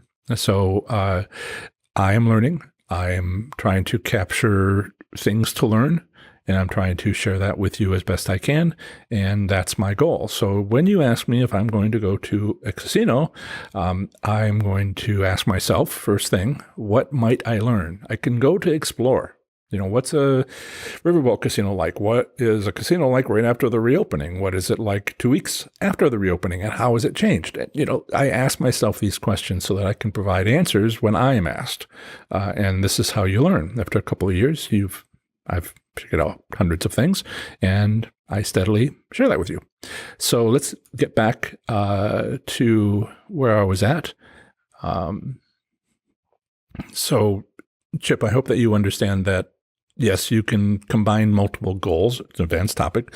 And so you said, what if you want multiple goals, or should you concentrate? And I'm like, yes, first you concentrate on one, then switch over to multiple. And how soon you do that, decide on what your goals are, including, feel free to email me or contact me. If you have a less than common goal and you want to combine it with something else, and I can share some thoughts on that. I still have a little bit of bandwidth about answering emails every day. Sorry about, was it Tuesday and Wednesday, about being late on emails. The power went out. We had a big storm run through, and the power went out for a little while, and I wasn't going to type it all into my phone, long emails. So I waited for the computer connection to come back up. Let's see. David says, my idea is to keep trying to hit the bigger jackpot so I can take a vacation. So David, if you're going to try to make money to take a vacation, have you also tried to make the comps? Because, I like the cruises, right? My family loves the cruises, particularly to the warmer weather places. That's travel. That's a vacation. Also, did you know that the cruises that you win for casino let you go, by yourself? I'm not saying there's that many people who travel and go on vacation by themselves. But if you go on a cruise, you have to pay for 2 because room occupancy is 2. And so you would have to, if you're alone, you have to pay for that other person who, you could have taken. But casino free comps of the cruise don't have that restriction. So it can be just you. The ones I've gone on didn't have that restriction, and that was the Norwegian relationship. I know they have other cruise lines, but that should be common to any casino. And I was, doing the Caesars Entertainment 7 stars, 7-day trip, 7-day cruise. If you like that sort of vacation, then increasing your comps to the, second from the top tier. Some places have 4 tiers. Some places have 5 tiers. The second from the top usually has the 3-day cruise. The top one usually has the 7-day cruise. Do you like cruises? You can get a free one. They don't pay for airfare. And there's, docking fees and other things they can't pay for. But, it isn't just for you. It isn't just an option of take-home money, but the comps can help you out. Now, there's also things like going to their sister casino in another state, and they'll fly you, and that's generally free. And they'd love to have you at, Rivers Pittsburgh has Sugar House in Illinois, I think it is, and they're owned by the same company, and they do a lot of back and forth of sending their people who they give free trips to over to the other casino halfway across the country, almost. And so, if you're interested in vacations, another route is consider comps and what it would take to get there. So Linda says casinos will change it up. Don't they? I mean, course, as you know, you get to know hosts and stuff, and casino staff at the better casinos, they become like family, right? They walk their way through this crowd of people standing around you, and after you put your 30 seconds after you put your Players Club card in the machine, and there's everybody's like, oh, I have a question for you, and they're just ignored because that host is coming to me, and I'm trying to say they're good at their jobs. I'm trying to say they, like to help people specifically. They try to consider comps that people like. Then they try to find a new one because they just gave out the one that people like, and now they have to find another one people like. And they just work at it. All right. Kitchen electronics, high end, right? Hamilton Beach bread makers, just convection ovens, wine coolers. You see how you sort of get into some of the comps that are, I don't mean to change over to a discussion about comps, but, if that's your goal, you sort of have to want what they provide. And it can, I've listed out a long list of them in my book, and I think it's even in one of my articles about what you might get, but you have to decide if it's something you want. What am I going to do with a third bread maker? Family's like, enough with the bread makers. Yes, but they do change it up. They do work hard to have interesting things. I've gone to some casinos where they offered a blanket, and it kind of shredded a little bit, it left pieces everywhere. I didn't try washing it with, my whites or anything like that because I had a feeling I knew what would happen. But they, and that was the lowest, you sign up for something and they try to give you something, second tier. But when they, good casinos will put together, even that place, I had a higher tier ranking. It was Caesars, and I was 7 stars, Southern Indiana at the time. And they one of the upper tier gifts that you just stopped by and got was a glass pitcher, for pouring, and some glasses for it. And I was like, really? This is a high level stuff? So again, if you have a goal, then you know why you have a goal. It's hard to have a goal where you don't want what that goal gives you. So choose. Texas Tootsie is telling me that her number one goal is learning to win. And yes, as I mentioned, people are out there who are doing this. And I wouldn't say it's my entire audience. That would, it's a small group of people, really, relatively. So I do try to, I talk about, if you're going to walk into a casino, look around and wonder what's going on. I can help. All right. If you walk into a casino and you don't want to do any of that, how much can I help? So I'm pulling in people who are learning to win, who look online, and they find me. And I just hope it's enough to, build a business on. A lot more people will go to watching someone play slots in a casino and watching the video, but would they buy a $1,500 online course? Don't worry. It won't start out that much, but if people are winning, $20,000 a year, I have to set my price point, right? It's something. See now, Texas Tootsie has a number 2 goal, which is to have fun. So she's learning and having fun. I love learning. It's fun, so going to a casino, I don't really like the smoke. If there's smoke, I don't really like crowds of people. Gives me less options on which slot machines I can play. So there's downsides to casinos for me. And you see some things sometimes in casinos, not really a safety concern, but you see some people, you're not sure if they have a home. It's open 24 hours, right? Just as long as they keep moving, don't sleep.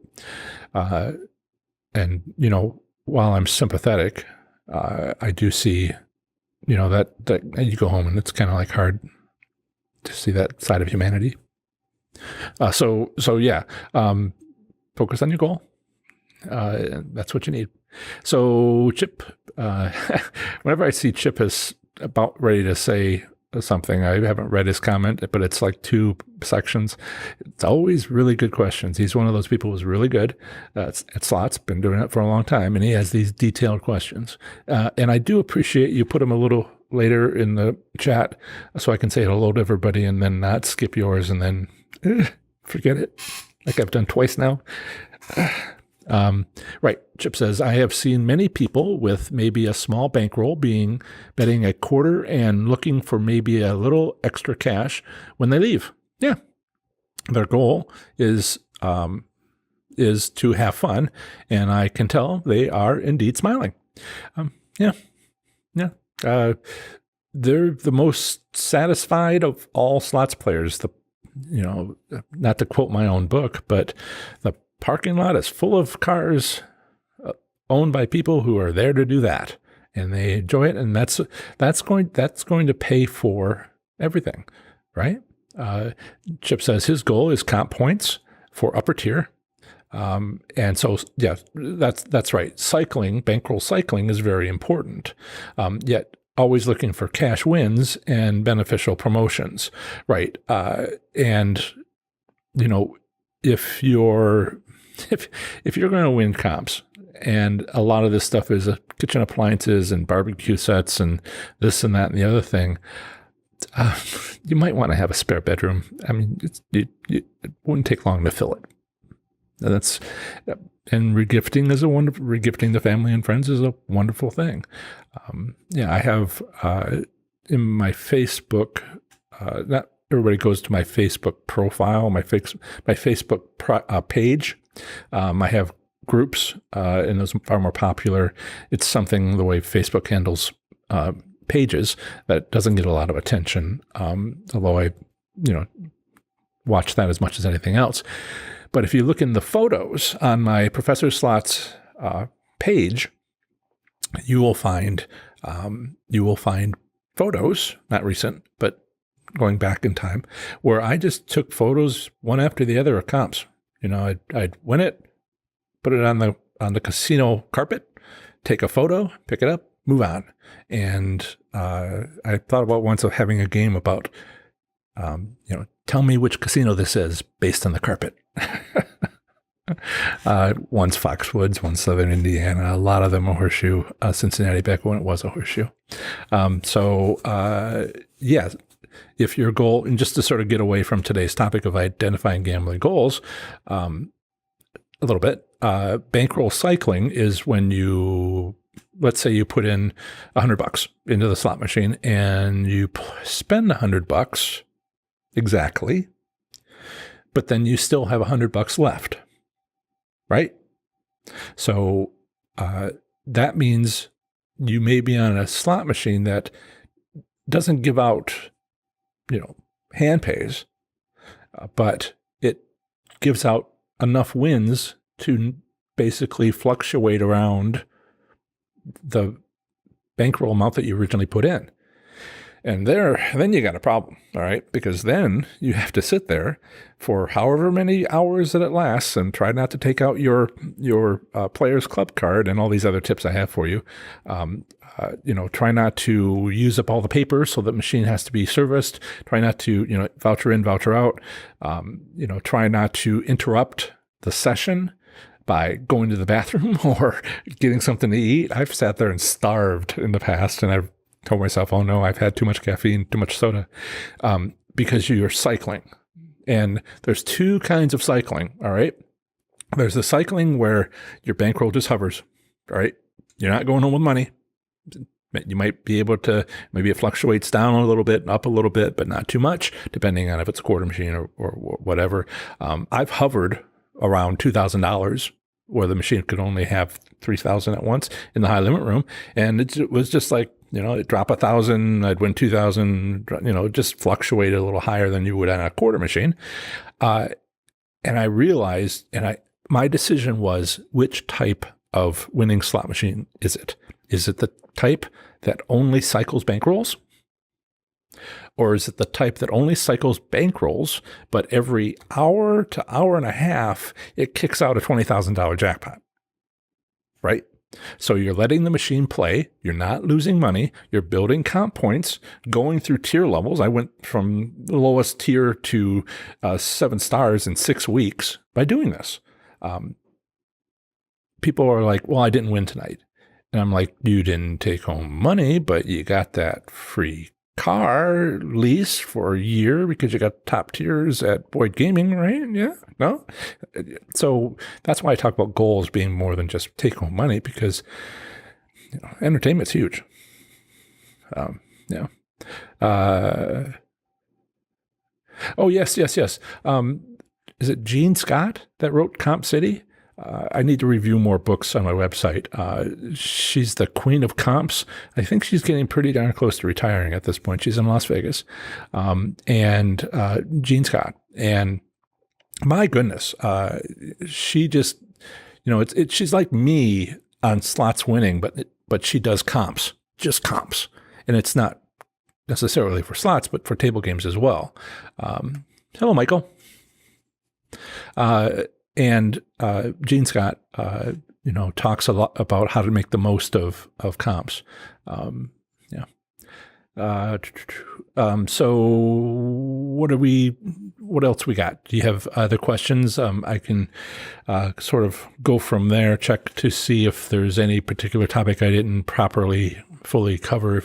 But we are here to discuss, your questions about my videos or articles. If you get off of YouTube, it's always hard for people to sort of get off of the platform. I don't ask people on Facebook to go to another location unless, I'm very specific about coming here or going to my webpage, a particular article.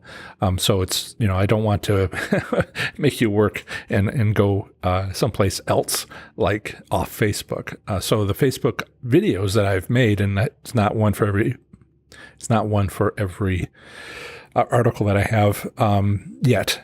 Eventually, is I do have this one on how to cycle and how to choose slot machines and all the stuff that we've been discussing lately. One of the things I would like to do, one of the things I thought I would be able to do earlier this year, but the focus on the pandemic for a couple months. Ridden with Jake. I think I got that right. So he asks, I guess first time here, do you ever play dancing drums? Some of the people have told me about it. It hasn't been available at my local casinos. I'm trying to get out to one of the tribal casinos that's not too far away. I believe they have one. But frankly, I don't care. It's lovely and it's a slots game and all that, but I like to win. And my approach to winning is my approach to winning doesn't have to do with a game theme. It has to do with the casino business practices, and they could apply their business practices to which I have an advantage play response to take advantage of it. And so I have a personal preference for Wheel of Fortune, but it's not because you would win on it. It was because I found a slot machine at my casino, the one that I mentioned earlier, and the one I've talked about in the past, where there's 3 good machines in a casino, and you just have to find them if they have at most 3. And I found one that was also a winner, and I just, 2 years, I got the top tier and Caesar's Rewards. So while I never had that much money in my hand, the first year I spent $185,000 in cycling bankrolls in 6 weeks. The second year, it was only $175,000. It was after renovations, and I can explain all that in the past. And so what is that? $200,000, $300,000, $400,000 in 9 months, just cycling bankrolls on a Wheel of Fortune primarily. So I have a certain fondness for it, but I don't recommend it to anybody. I would recommend the specific machine I was playing at, and I can tell you why. It was set up by the casino to win, but you had to play it a certain way in order to win. So that's what we do here. Yeah. Yeah, there's a lot of other people out there, Johnny, who cover other topics, but I felt for me that the business, I keep on getting pushed to questions asking me about online slots. And I'm like, what are you even talking about? There's only 2 states in the country that are approved to do online slots, Pennsylvania and New Jersey. So I just send them to casinotalk.com where they're monitoring that whole situation. But me, I'm digging into casino gaming regulations. And if more states get online gaming regulations, then I'll talk about how to win on those. But my state doesn't have them. So blackjack, have you? I don't think. Yeah, Mark and Dr. Mike from You Can Bet on That. I don't think they. I think they play back. They play back blackjack, but they love craps. They play poker too. That's how Mike told me he makes money, is go play poker and take their money. And blackjack is a little bit more social. But people get upset with each other at the table, just so the rest of the people who are slots enthusiasts know this. And then there's craps, where everybody kind of wins and loses together, more or less. So they're social. I'm good with machines. So Chip is asking. I finished the audio version of my 206-page soft cover. This is a soft cover. I also have the ebook. It took me a little while to record and edit to perfection the audio version, and that came out Tuesday or Wednesday. And I don't get to how this works is somebody else sets the price. They determine how much it's going to cost, and it's usually based on how long it is. Mine is 7 hours and 59 minutes, and it's basically the book. So if you like audio books, it is available on Amazon, right next to the softcover, right next to the ebook, and it is the cheaper of the 3. It is $13.97. I believe it's $15.97 for the ebook, and then $17.97 for the softcover, because I get charged like $3 for every print on demand for that. So thank you, Chip, for bringing that up. If you're a member of one of my slots communities, professorslots.com/FB, you can join any of my 57 community groups, state by state, and I posted there a direct link to it. And feel free to join. It's private, and you don't have to, it's not public. People like that. Johnny says, I would love to hear that certain way on that Wheel of Fortune machine. I covered in detail in my book, 200 pages. Basically, we're using one particular winning slot strategy that I uncovered at that Caesars property. So it might need to be, since I know Caesars does that type of business practice, it might need to be a Wheel of Fortune at a Caesars property. It's your best chance to check it. Use a little bit of money, check to see if it's the same thing's going on. Actually, you don't have to use a bit of money. What they were doing was, because of traffic flow, I got like 30 seconds. Because of traffic flow, they were setting up better times to win for that particular slot machine, because it was in a high visibility area. And they didn't really realize the consequences of doing that. But for a player to see that there's good times, I would just come back 1 week later, minus 5 minutes, play through the same time period 1 week later. And that was a good time. Yeah, it was a $5 credit machine, and I would bet $15, 3 credits each time. What is the link for the audiobook you mentioned last week? Yes, I will put that in right now as soon as I figure out where I put it. Yeah, so this is the link that I'm doing now. Come on. The last thing I'll do before signing off, just have to wait for, turns out that when you're doing a live stream, your internet connection gets slow. Right, so just give me one more second to wait for the page to load. There it is, and edit, post, and come on. There it is. This should go through, I hope. Sometimes it has to be short. All right. The link is in the live chat, and the link is also in the show notes for the podcast, as well as the description for this video if you want to look it up later. Thank you so much for asking, and I wish everybody a great day. And as I usually say, have fun, be safe, and make good choices. Bye. Hello, slots enthusiasts. How are you? It's great to hang out with you again for another Professor Slots podcast episode and live stream. Today, we're going to be diving into keeping good gambling records, because these help with more than just income tax preparation. Knowing what you've won and lost at slots it's an advantage play. And how is it an advantage play? Well, that's coming up. But first, if you're with us during the live stream, make sure to say hello in the live chat. I've said I was here a little bit early, and probably should try to do that going forward, just to say hello to folks. And so I've been into the live chat for a few minutes there, say hello and let us know where you are at and where you play slots.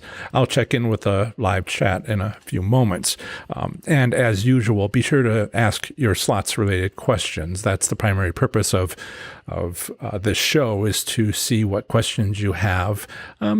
And we try to stick with something that comes out in the last week or so, and try to stay on topic instead of just random questions.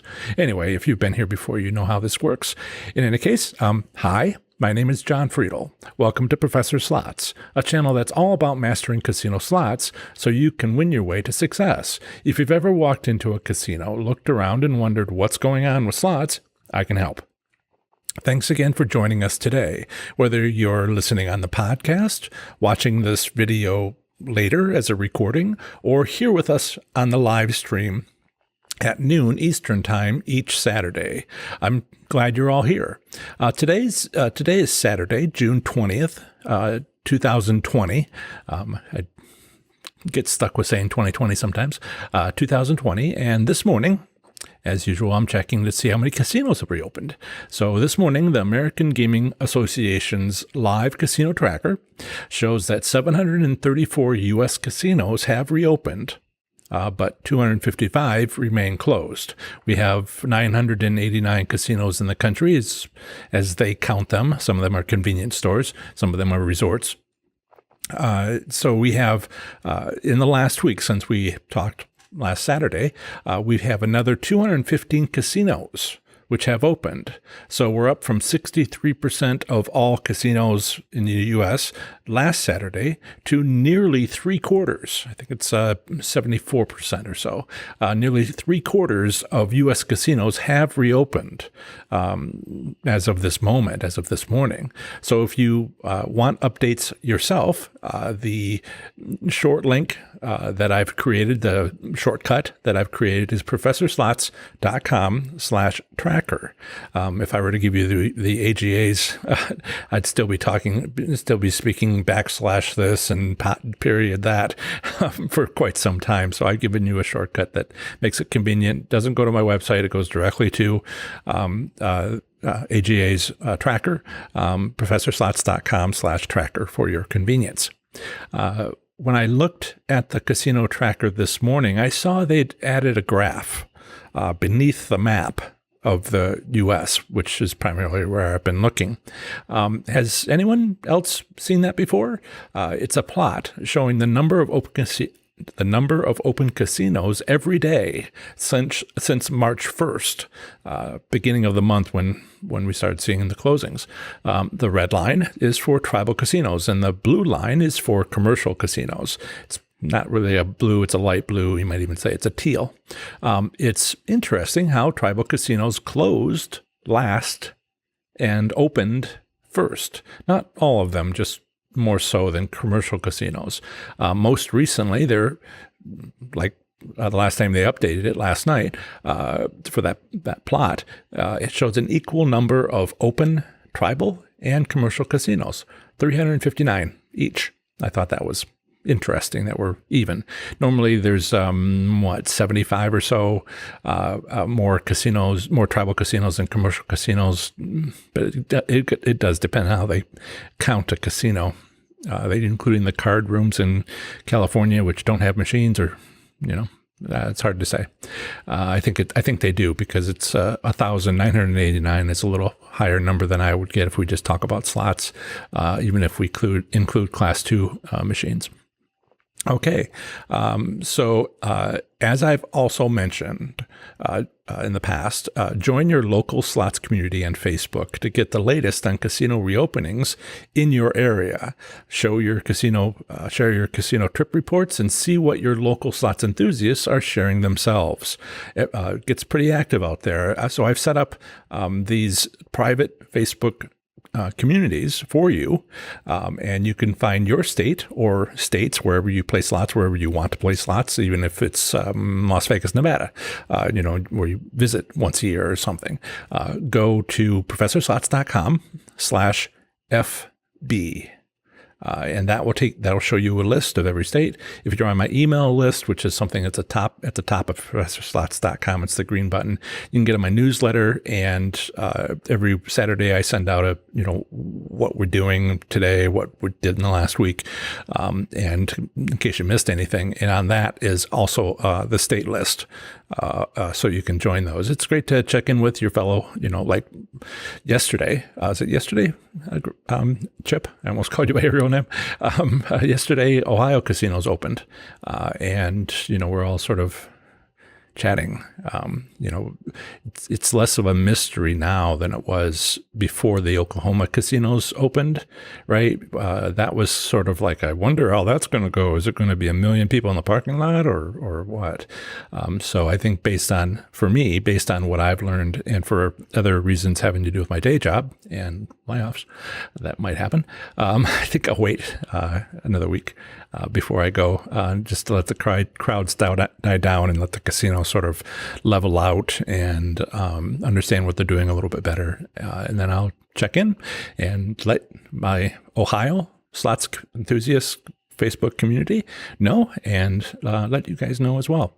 So let's check in with the live chat to say hello and maybe answer a few quick questions before getting into today's topic.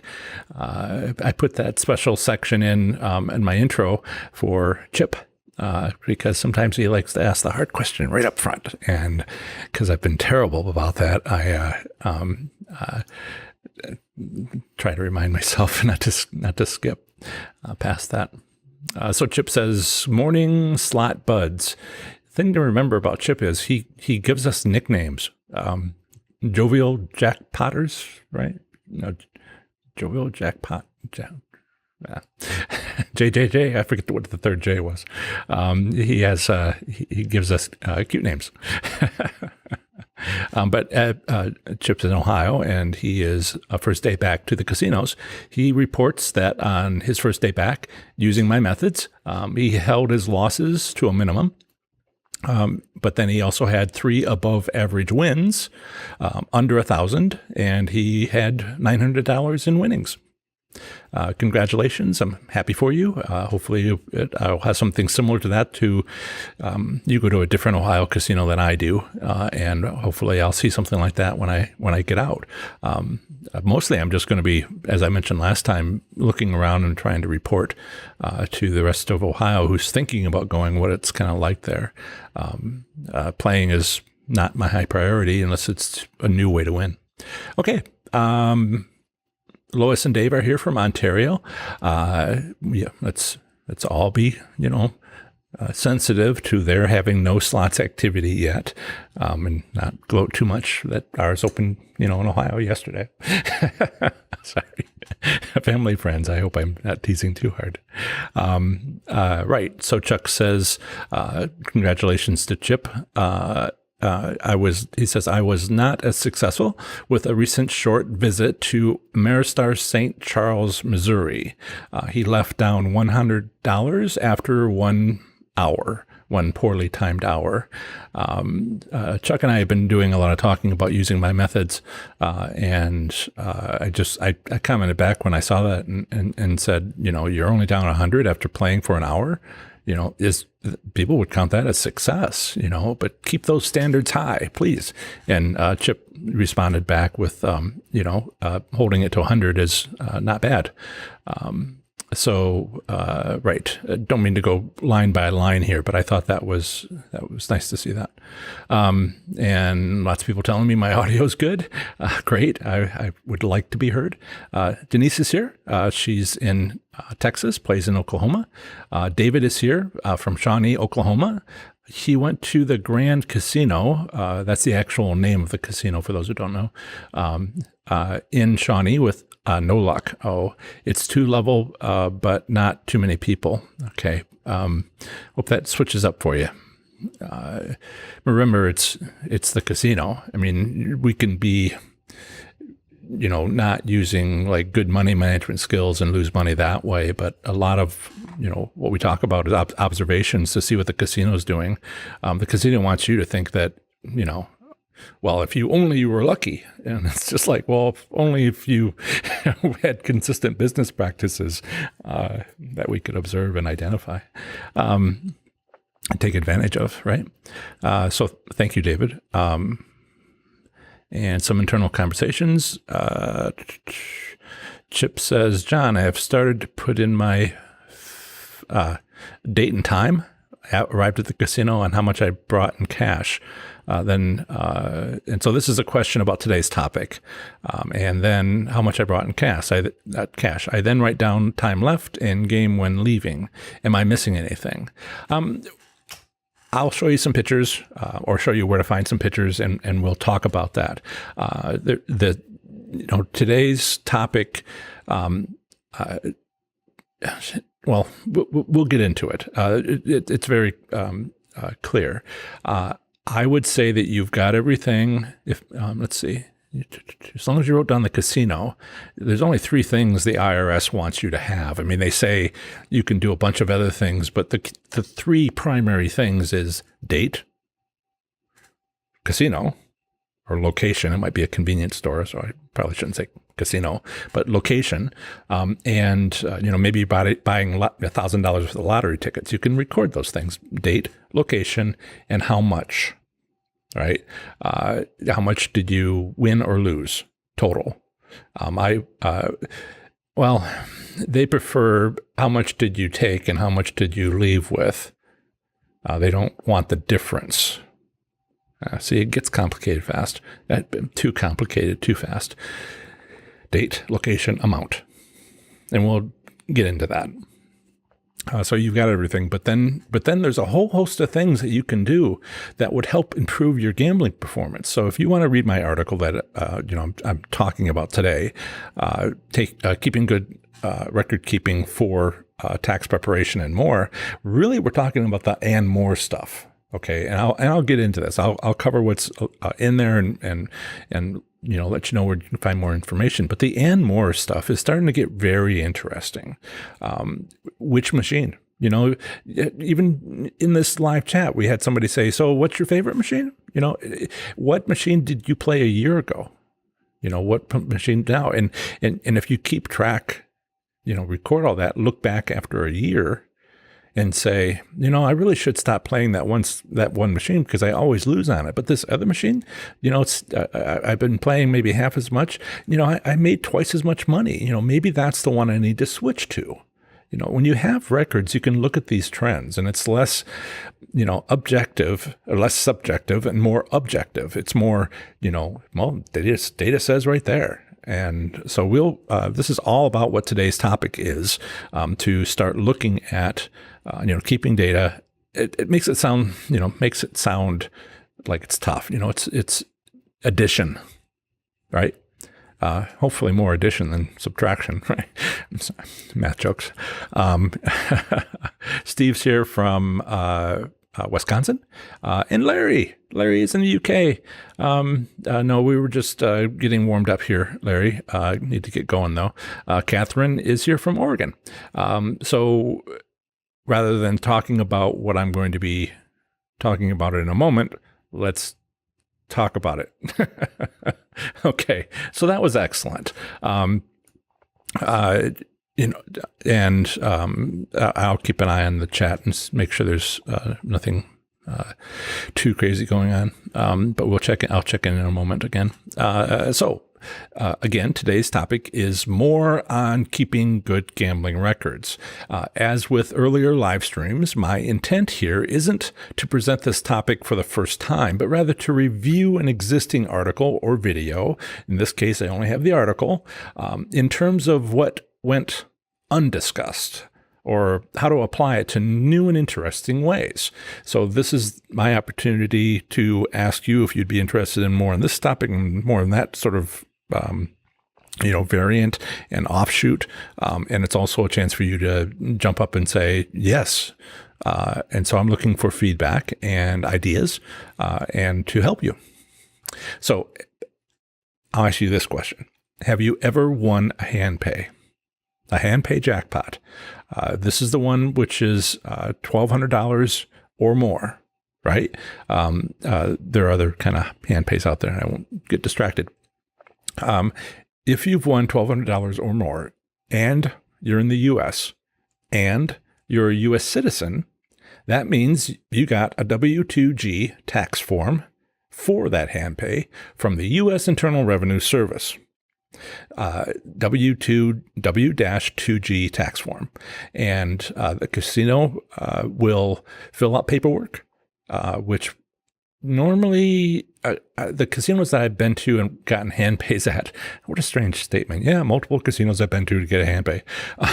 But you can only sometimes you only know what they do unless you live through it. Right. So I was surprised to find it was at Foxwoods, maybe because it was a tribal casino. They gave me the W-2G right then, and printed it themselves and whatnot.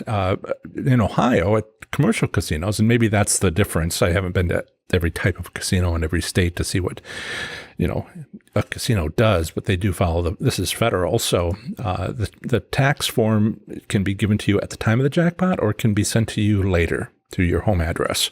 And I've had it happen both ways.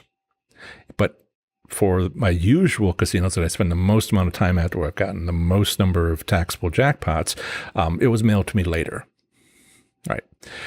So this is, I'm not saying that, this W-2G form, which is for the U.S. Internal Revenue Service, or the IRS, I'm not saying you pay taxes. I'm saying you got the form. Okay. This is for you get the form when you won $1,200 or more. So let's talk a little bit about taxes, right? I want to briefly cover what the article is about. And the article is in the show notes, in the description for this video, as well as some of the other links I'm going to talk about. And that's where you can find those. I've stopped putting them in the live chat because it slows down the conversation. And there's technical difficulties besides. Let's talk briefly about what's in the article having to do with how does the income tax deduction work? And so if it's $1,200 or more, there is an automatic income tax withdrawal from your winnings at the time of the win for state and local, and federal is optional. Okay, so let's just talk about federal. Federal is optional. You can say, no, I don't want any federal taxes taken out. Okay. Or you could ask for federal taxes taken out. But now state income taxes depends on the state. Like Nevada doesn't have them. Income taxes on gambling in Nevada. So there is no withdrawal, no automatic withdrawal, because they just don't have them. Now, there's a third income tax, and this one is automatic, but it depends if your casino has it. This is not your residency. It is your casino's residency, right? In Cincinnati, downtown is, what's the current name of it? It was Jack's Cincinnati. Before that, it was Horseshoe Cincinnati. And now it's, is it Hard Rock? I don't think they put the signs up yet. Hard Rock Cincinnati. They've changed ownership, but it takes 6 months to get the signs and whatnot. So they are downtown. And they have city taxes. I happen to know because I have more than proof of that. Many, many taxable jackpots from that casino. But there's one just outside of town at the racetrack along the Ohio River, a little bit to the east, where they're outside of city limits and for Cincinnati, but they're also not inside city limits for their local city. So there is no local income taxes at that casino. And so your casino, is it in town? And if it's in town, does it have local taxes? And if there are local taxes, is it 2%, 1.2%, 2.1%? You might be able to look it up if you're better than I am at taxes. But, if you get a hand pay, then you can see how much they pulled out. And so we have these three taxes. And what what I have found is when I win again is to, it's because I got a bigger tax refund. The first one was, and I write about this in the book, the first one was $5,000 more. And I only made like $13,000, $12,000 a year. So, at basically 50% of my yearly income as a graduate student leaves a positive impression. And state income taxes depend on the state you live in. No. Depends on the state you won in, not the state you live in, unless it's the same. Local income taxes are the same. Whether or not local taxes are state or local taxes are withdrawn at the time of the win depends on the location of the casino and not your residence. So state and local income taxes are automatically withdrawn at the time of the win. If they exist at your casino, this withdrawal of state and local taxes is not optional, assuming there is any. However, paying federal income taxes at the time of the win is optional, but that's only at the time of the win. It's not never. So the reason I asked a moment ago if you ever won a taxable jackpot was because you've been through this. Okay, whether you wanted to be through it or not. Many of you have not yet won a taxable jackpot. So how would you know about this unless you saw this live Q&A session? And I want to repeat that. Many of you have not yet won a taxable jackpot. That's right. Yet. Yet is because my job is to help you improve your slot machine gambling performance. That means if I'm successful enough that you'll start having the joy of taxable jackpots. And all of us who have won a taxable jackpot had a crash course in the taxes. I've met slots enthusiasts whose winning, there's a couple things to talk about here. I've met slots enthusiasts whose winning slot strategy is to not win a taxable jackpot. They are actively working to not win a taxable jackpot. They play high-limit slot machines for low credits, 1 or 2 credits. They look at the pay table and determine where the $1,200 jackpots start under how many credits. Column with 1 credit, 2 credits, 3 credits, and they make a choice on how many credits they bet on that $1 machine or $5 machine. These are low, high-limit machines, shall we say. And a significant number of those jackpots available under that credit heading would be under $1,200. So they play that much. Now, technically, this is a winning slot strategy, okay? Technically, it's illegal. Totally illegal. But it's you have to get caught. And a lot of people, in one form or another, don't pay taxes on their winnings. But when you have a W-2G tax form, with your social security number on it, and you get a copy and another copy sent to the IRS. That's not what we're talking about here. We're talking about people deliberately trying to win less than $1,200 jackpot, $1,000, $800, and then, they call it a day, and we'll talk a little bit about that. So high limit machines usually have top jackpots well over $1,200, no matter how many credits you bet. But maybe the second to top or the third to top jackpot isn't over $1,200. From this gentleman's point of view, and this was in Horseshoe, Cleveland at the time. I don't think it's still a horseshoe. Is it, Chip, is it still a Horseshoe in Cleveland? Or did they get bought out too? I don't remember any change from Horseshoe. In any case, in that high limit room, I got to chatting with him maybe about a year and a half ago, two now. And he told me straight up, he'd only get a taxable jackpot playing a 1 credit $5 denomination slot machine if he was, unlucky. And given how much this slots enthusiast told me he was playing, he'd already avoided hundreds of W2Gs over several years. And apparently, he personally made sure he didn't pay those taxes. Like I said, unfortunately, this winning slot strategy, for it to work, he would have had to not report his gambling winnings. Frankly, that's illegal.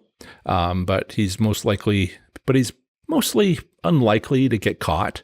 I'd say I said mostly because any large bank deposit he makes regularly, whether he knew it or not, could end up getting him audited by the IRS. In fact, banks ask where cash comes from. If you make a single cash deposit, which is $10,000 or more, believe you me, done it many times. Well, many, handful of times, 2 handfuls of times, and 7 handfuls of times. I have the paper bands to prove it. In any case, all banks, when that happens, all banks must file a federal report to the fraud division of the IRS for each such deposit at the time of the deposit. To complete the deposit, they have to do that, so they send it in. Basically, more or less, this process is how the IRS looks for money laundering activities of organized crime or drug dealers. So this gentleman winning thousands of dollars, it's not like he can't get caught. I suppose if you put all your cash in your mattress or a hole in the ground or a coffee can.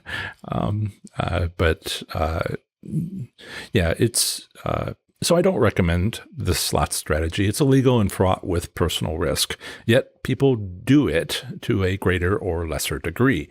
But let's get back to the joy of your very first taxable jackpot. I've sat next to other slots players, slots enthusiasts, when they've won their first hand pay. One time, a player hit the voucher out button. They won, hit the voucher out button, stood up, started to leave while grabbing for the voucher ticket, which she was surprised to see wasn't being printed.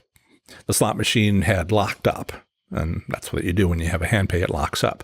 For photos of what that looks like, there's plenty of them on, for instance, Oklahoma Slots Community or on Facebook, or the Washington one where a lot of people are showing that. Actually, a lot of the groups are showing their wins, and this shows the call attendant sign and, the size of the jackpot. Anyway, the slot machine locked up, and that's what it does, and even says so on the screen, but in the hurry of this slots enthusiast, she hadn't noticed that. So I have mentioned, I've mentioned this story in the past. That's because goes something along the lines of that I was helpfully explaining to her that the slot attendant was on her way, automatically notified, on her way, and that she'd be along shortly to help her pay her taxes. And while I walked into that one, she's like, taxes? And right about then, the slot attendant walked up and took care of that winner. Not to change today's topic, but please remember to tip your slot attendant whenever appropriate, perhaps with something from your hand pay winnings, not just for all the aggravation that they have to put up with by having that job. If you only get hundreds from your hand pay, which is, likely to happen, $1,200, if there's no taxes, it's, $1,200 bills, you can ask for her to change it. She has a pocket full of cash or a belt pouch full of cash, and, give her a 20 or whatever you decide. But I seriously think that for the aggravation, they should be tipped. So let's say you've won your first hand pay jackpot, woohoo, great. Enjoy that. That first one is usually the memory of a lifetime. It certainly was for me 16 years ago on April 3rd at 10 a.m. on a sunny Saturday when I won a $1,250 taxable jackpot, my first. I barely remember my second one about 50 minutes later for $4,000. It's just a little memory. I hope you appreciate my sense of humor. I'm trying so hard. You win. The machine locks up. A slot attendant shows up with a belt pouch full of cash and a pad of paper. And begins to ask you questions. Do you have a government-issued ID? Do you want to pay federal income taxes? Now. They'll say now. I've written this up, this whole process up, who does what the machine does, what the attendant does, what the player needs to do. It's all written up in chapter 3 of my book, as well as an article called Keeping Gambling Records for Tax Preparation and More. Actually, is that where I put it? I believe so, yes. And you can find that if you go to professorslots.com/keep. KEEP. From here, let's skip ahead. Let's say that casino is where you had to, well, actually, I want to check in to make sure the chat's going okay. Jump in. So I think we ended with Catherine in Oregon. Chip is answering someone else's question. Chuck is responding. Chip is saying, John, last time I was in Cleveland, it was Jack's. That's right, Jack Cleveland. That's right. But it may have changed hands since then. I think it might have, but I'm not sure if it's going to be a Hard Rock or not. It might still be a Jack's. Jack's is a company from the Detroit area, and they owned Cincinnati for, 2015. 2015. I saw the name change on my W-2G, and no public reports. There might have been some report somewhere in a finance document somewhere saying ownership change, but it wasn't announced anywhere that I saw, and it was just right there on my W-2G, and I was like, oh, that's not information you can easily find. All you need to do is get a taxable jackpot. You know a lot about what's going on at the casino. But then they went to another company, the Jacks, and 6 months to 9 months later, the signs went up. Then that stayed in place until, was it April last year, April 2019. I think they were approved. No, the purchase took place, but they had to wait for approval, and then the approval came through the Gaming Commission towards the end of the year. This may not seem like it matters, but if somebody buys your casino, all this starts to matter. And I don't know that I've ever heard of a tribal casino being bought, though. Changing, not a change of who owns it, the operator, but a change of, the owner, no change in the owner, but a change in the operator. Let's see. Right, Chip, we'll talk about some of the additional entries that you can put on some of these choices. And, the IRS recommends 3, 4, really 2 amounts, date and the casino, how much you walked in with, how much you walked out with, on what day, where. And that can apply to, going to a convenience store and buying a lottery. It could, it could apply to, well, anybody know history? Al Capone, right? The crime he was eventually committed for, arrested for and convicted for was tax evasion, right? And despite the murders and all the other stuff, the organized crime and all the other stuff that was going on, it was tax evasion. So, right. Let's see here. Right. So skipping ahead, let's say your casino has to pay state and local income taxes on taxable jackpots. They are situated in such a place where that happens. Let's say you won a jackpot for precisely $3,000. If state and local income taxes were 6% combined, which is what I was having in Cincinnati. It doesn't necessarily mean it's yours. It was a combination of state and local, about 2.1, I think it was, for state, and the remainder of 2.1 for local, and the remainder of the 6% was for state. But combined, and that's usually what you see at first until you start digging into things on your tax return. At first, it just looks like combined 6%. That's $180 out of a $3,000 jackpot. If you choose to pay federal taxes, when they ask you, the first question is, do you want to pay federal taxes? And if you say yes, they would say, how much, what percentage do you want to pay federal income taxes? And let's say you choose 25%. That's a common, shall we say, for those who do it, and maybe default almost, but you can change it. And that is $750 out of a $3,000 jackpot. So now we're up to almost $1,000 in having paid taxes at the federal level, the state level, and the local level. And wouldn't you like to have that back? $1,000, right? One way is to choose to not pay the 25% federal taxes. So you only have the $180 that you paid for state and local, but still, $180 is $180, right? So why wouldn't you look into getting that back? And either way, $1,000 or $180, it's money just lying there. And what do you need to do? You need to do something for a solid year. You can do it for less, but keep on qualifying myself here. Details. You need to keep a record of your gambling. How much, where, what, when, where, how much did you walk in with? How much did you walk out with? Okay. And then when it comes time for tax preparation, you give that to your tax preparation man, or you use the software yourself. You use that log, that written record, digital or physical, that record. You can't, in first week of April the following year, you can't use your memory to say, well, I'm pretty sure right about this time I went to that casino and I spent, I think, this much and I thought I won this much. No, you need a log. Okay. And IRS says you got to have a log. And then you can take those amounts, add them up as appropriate, and put them in. You don't have to enter every session, but you need to drop that log into your long-term records for your tax returns, your tax records. But you do need to do things like add up totals for the year. And then, of course, you have any W-2Gs, those have to be entered as well.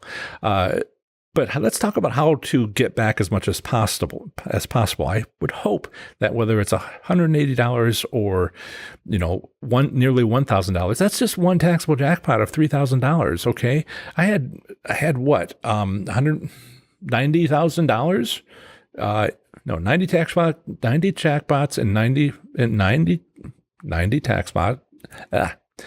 90 taxable jackpots in 9 months. Okay, it wasn't $90,000 that I won. It was a whole heck of a lot more than that, not including bankroll cycling, which we're not going to get into, I think, today. But that was 30 times this. So if I had paid 25% on federal taxes, that's $30,000 to get back in as a refund. I choose not to do that. I typically, for me, I will maybe do that on a couple of them. If I'm winning a lot of hand pays, I might do it on a couple of them, because sometimes I get a little bit worried about having a big tax bill necessarily. But if I pay a couple of $1,000 on early jackpots for the year, I'm sort of got a buffer to work with, and I'll get it back. But there's no reason from the way that I gamble, how much I gamble, types of gambling that I do, that I would do much more than that. Many other slots players that I've talked to don't pay any federal. They like to come back and say, well, it's just going to be a wash. That requires, I mean, if you hear that sort of thing as you get educated on, what, say you win at hand pay, you get educated fast, or you mess up fast.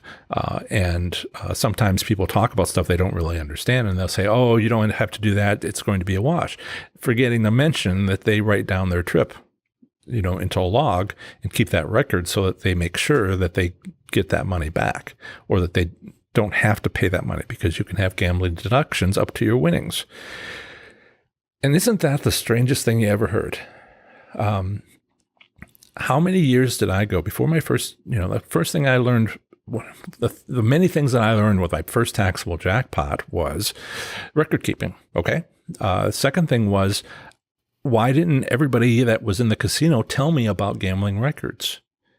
Because they're not winners.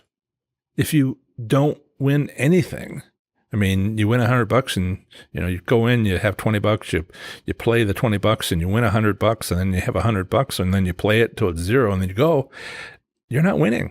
Change those numbers just to $10,000, whatever. You are not winning. If you don't have a hand pay, if you don't have a, $1,000 win that you were recording and you got 20 of them and you only came into the casino with $500, you aren't winning. And you can only deduct gambling deductions up to your winnings. And if your winnings are zero, then there are none. And that's not you. I mean, maybe it's you now, but if I have anything to say about it, you're going to have to pay taxes. Ooh, that came out poorly. I want you to have winnings, and I want you to know what happens when you start winning. And so I want all of you to be winners. And to do that, I'd like to help you have gambling records, so you can win again. Right. So take a look at the article, professorslots.com/keep. I haven't yet made a video of it. It's on my list. I think it's actually next on my list. I might have recorded that one. It's been an interesting time lately, but that's why it's there, for you to read that. I'm not trying to cover it in detail here. I'm just trying to explain why you should read it, what you get from it, and some of the other additional uses besides keeping the IRS happy. So also, I'll say this right now. Remember to look closely at the section on avoiding the financial pitfall of local income taxes. At a high level, they don't accept gambling deductions. And if you take a moment to think about what that means, you might want to take a look at that. It's income tax surprises are to be avoided. Okay.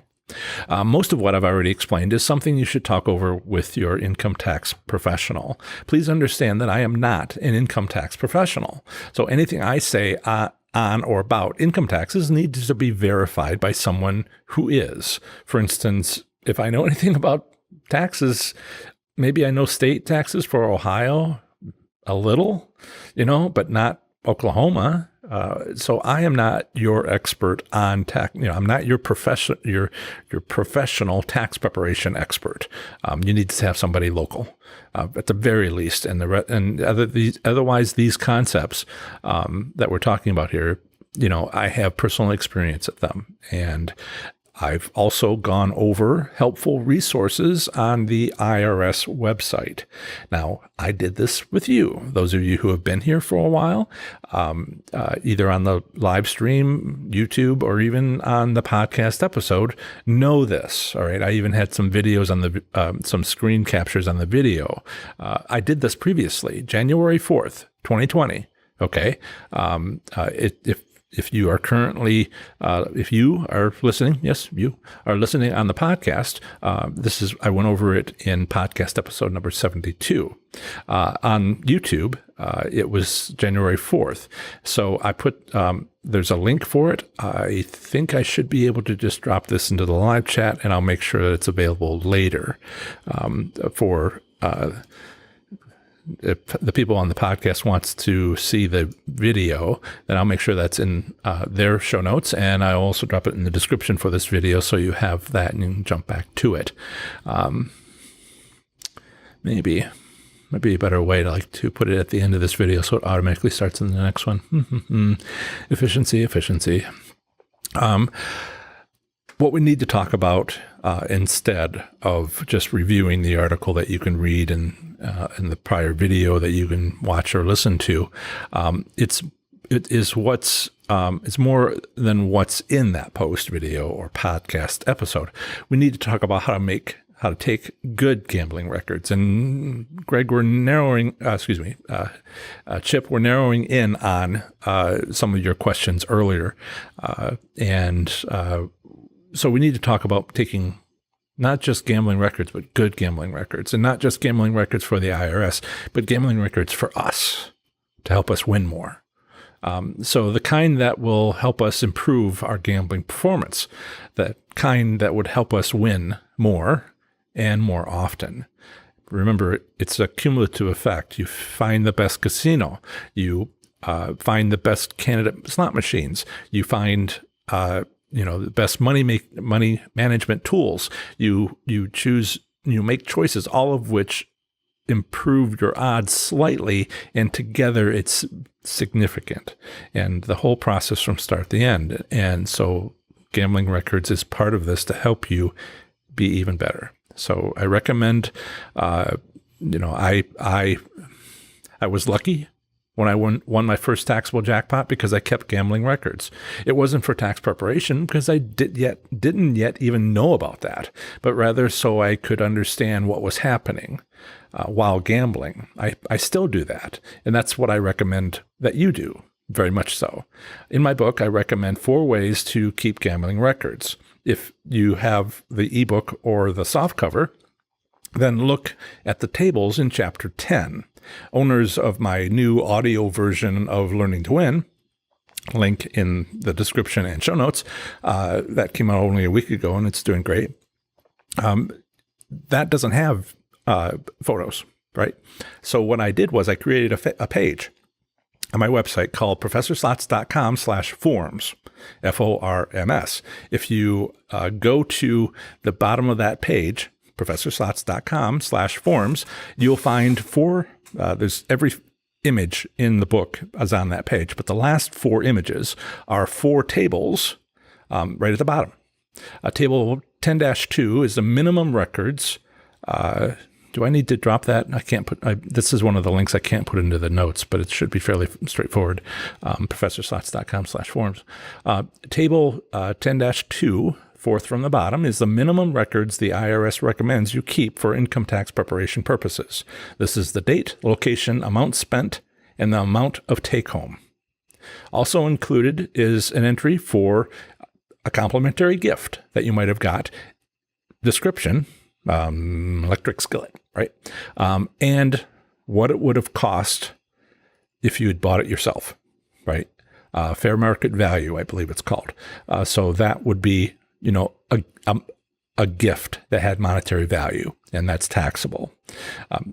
I know we don't want to pay taxes, but it turns out to be to your advantage. You can get all that back and, pay taxes. I won't get into being a citizen of the great United States and our obligations. Get away from patriotism necessarily. So also included is this complimentary gift column.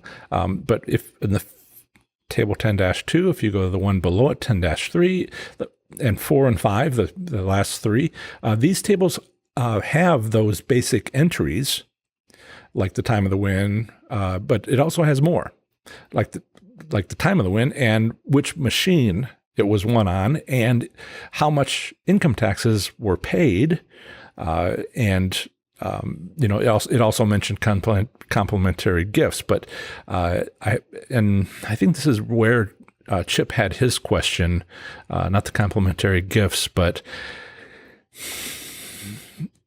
there are, if you've read my book, if you've read enough of my articles, I have winning slot strategies, and some of them involve, when were you at the casino? Was it a holiday? Was it after a holiday? What time was it? Was it in the morning or if you just put the date in, you don't know if it was, unless you remember, you don't know if it was 5 o'clock in the morning or 5 o'clock in the afternoon. And if you want a taxable jackpot, some of my winning slots strategies, which depend on casinos' business practices, depend on having that knowledge a week later. So I have a place to record it. If you are following my slot strategies and you want to do more than the minimum requirement from the IRS. So I have tables that include places to put in information you need to try this winning strategy or that winning strategy. Okay. So that's what some of the other tables start to include. Now, complementary gifts. Complementary gifts get complicated fast. All right. If you get an electric skillet, all right, you write in an electric skillet on the name and you figure out how much it would cost if you were to buy it on Amazon. Because you got a new one, you didn't get a used one, so don't go to eBay. But you find out the cost of the value, and if you spend a lot of money on gambling, you get all that back. All right, you get all that back, and it can be substantial. So the reason why comps can get complicated is, what if they give you a 4-day, 3-night trip to Las Vegas? All right. Paid for your hotel room, paid for the airfare. What about that show you went to? What about that meal that was comped? What about the other meal and the other meal and the other meal and the other meal and the other meal? How many meals? 3 meals a day, 4 days, right? So you get to have more than you can put into a single line entry for a casino. And so I created a separate table with the date, location, and actually just the date and, the date and the comp and the cost. You're on a cruise and you do all these things and et cetera, and the casino is paying for this, that, and the other thing because it's part of the comp. Then you need to keep track of it, and I want to make it easy. So sometimes you don't put the last two comps, the comp name and the comp amount, at the end of a table with all the other information. Sometimes you have a separate table because, how do I put down hug from a temptation? It's just not that one of the temptations hugged me. I think but I did meet them at one of them, and it was all sort of, how do you capture this stuff? And you want to capture this stuff. Some of it's going to matter because things like comments on we were talking earlier today. I don't know if they're on the live stream. We were talking earlier today on the Oklahoma site. I think it was Professor Slots Enthusiast. We were talking about a machine that sort of, it gives an idea, gives an indication, it starts spinning a little faster, gives an idea that a bonus round is going to come up. And what a great thing to note, on your records, so that you can remember this, that, and the other thing.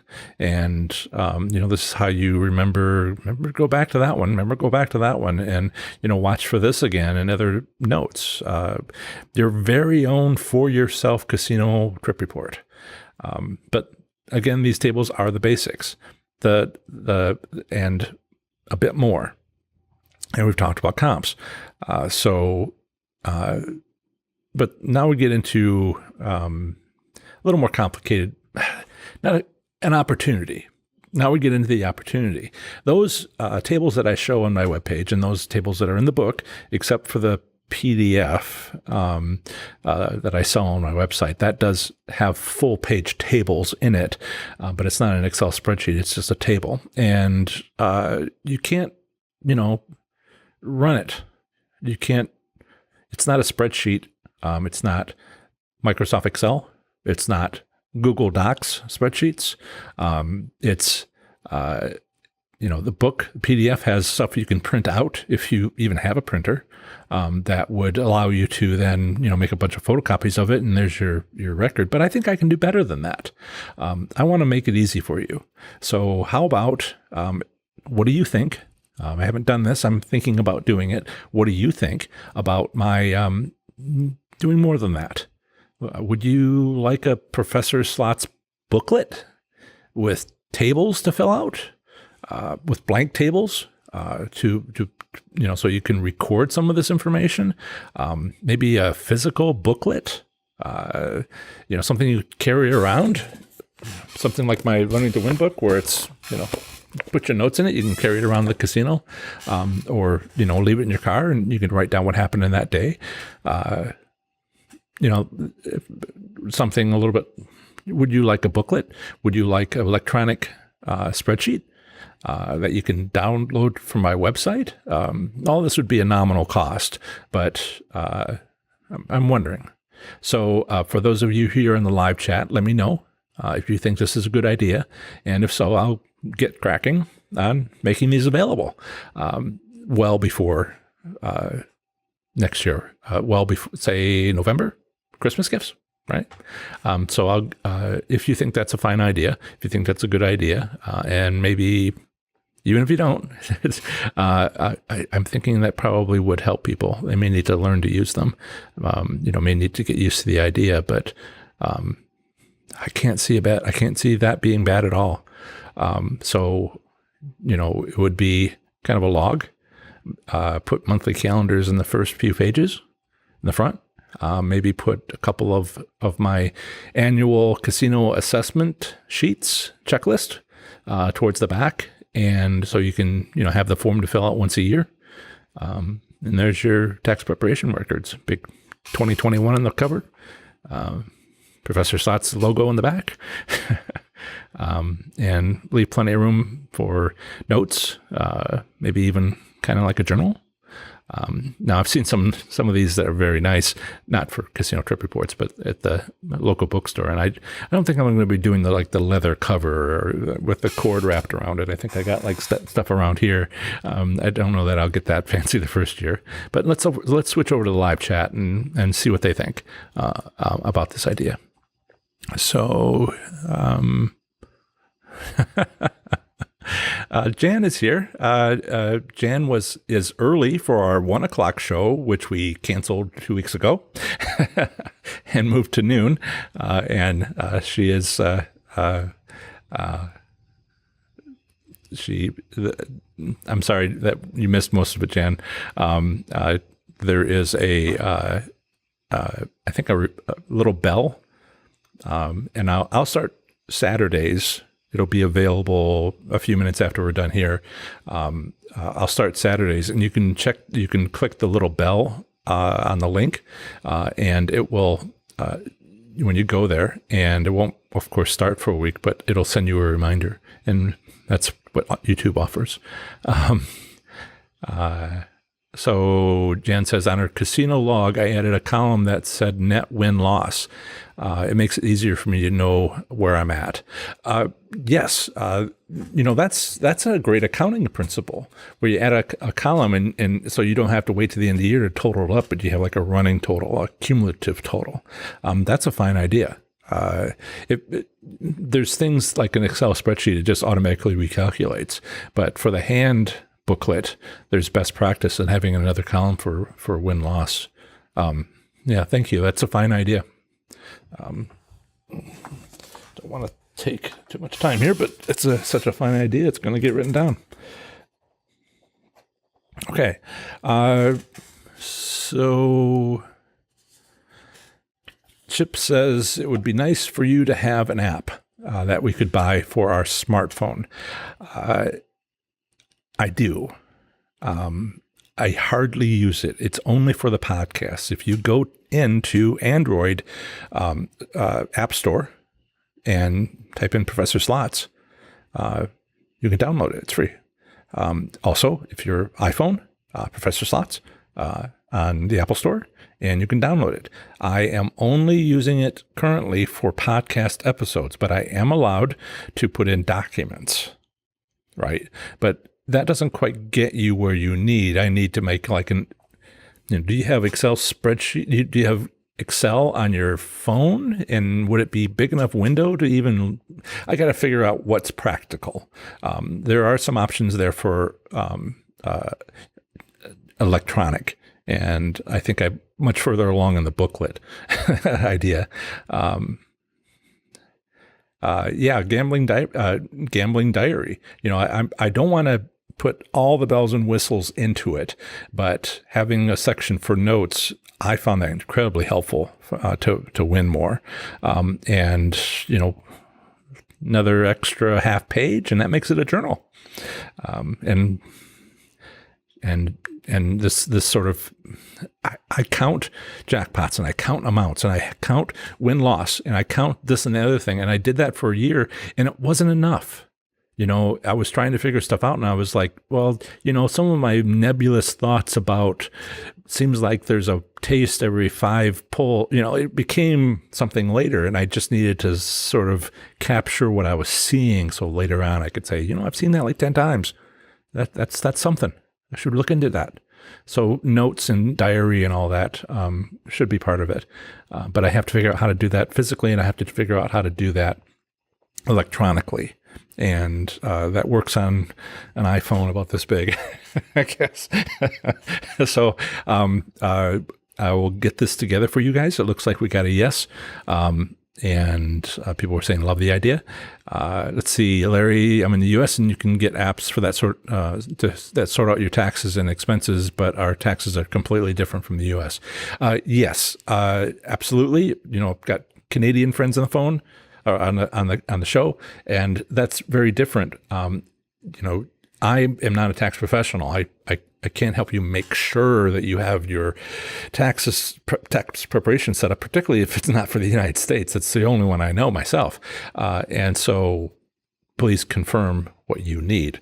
But if I want to, but I can help you win. And some of the things I think you should capture to help you win, because it works for me, and works to others who I've been sharing with, then that's the sort of booklet. And the first year will cover whatever I can. And it covers everything that I think we need. And then we'll improve it the next year and improve it the next year, because that's what I think this will be. Okay. So, Steve says, I would say be careful with taxes. The feds work off your gross earnings and put you. Oh, yes. There are several things. That's why I talked about it for a whole hour previously. You could put yourself, if you listen to me too much, you could win so much, you could go up in your tax bracket. And so the thing I've encouraged is if you're changing how you're gambling so much, thanks, John, I'm winning so much. Be careful, because there's whole new tax brackets and all these different changes that can happen. And as long as you have an idea what's coming, then you should be fine. I won $185,000 cycling bankrolls in the last 6 weeks of 2013. And I thought, if I'd been doing that the whole year, it would have been millions. I wonder what my taxes would have looked like. Yeah. So I slowed down the next year and kind of waited till April to see how much damage did I do. So changing your income significantly is something to be careful of. Okay, thank you for that feedback. Thank you, Chuck, for your comment. Good way to go. Whose casinos gets upset if you take notes? All of them. But if you do it on an electronic device, in some states that's a felony. In a physical book, you're using an electronic gambling device for who knows what, and it's a felony in Nevada and some other states. But if you use a physical booklet, they'll just ask you to stop. So I don't want one of you to get a felony. So yeah, I'm trying to find a way, weave my way through this that is best for you. And as much as I love the idea of everybody talking about an app, no way I want anybody to get in trouble. So we will see if that actually pushes forward. Yeah. let's see. Yeah, thanks. Jan put the podcast in her phone as a reminder. Oh, yeah. Did you see my pillow? I got in the shirt. Slots. I'm a slots enthusiast. Some of my stuff that I've been ordering has started to arrive. Jan mentioned she likes the pillow. She has just one just like it in orange. Thank you, Larry.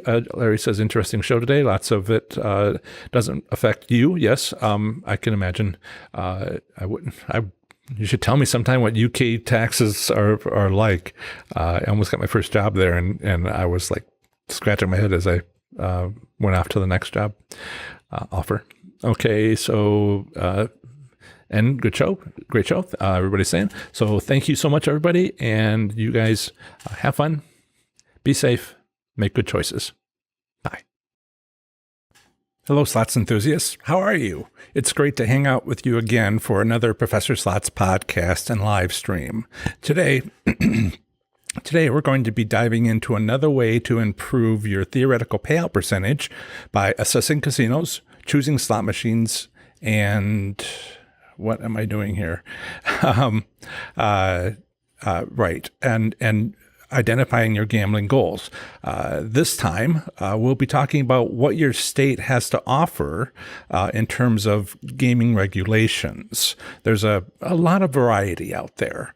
But first, if you're with us during the live stream, always these little hitches here and there, make sure you say hello to everyone in the live chat. Let us know where you are at and where you play slots. I'll check in with the live chat in a few minutes. And as always, be sure to ask your slots-related questions.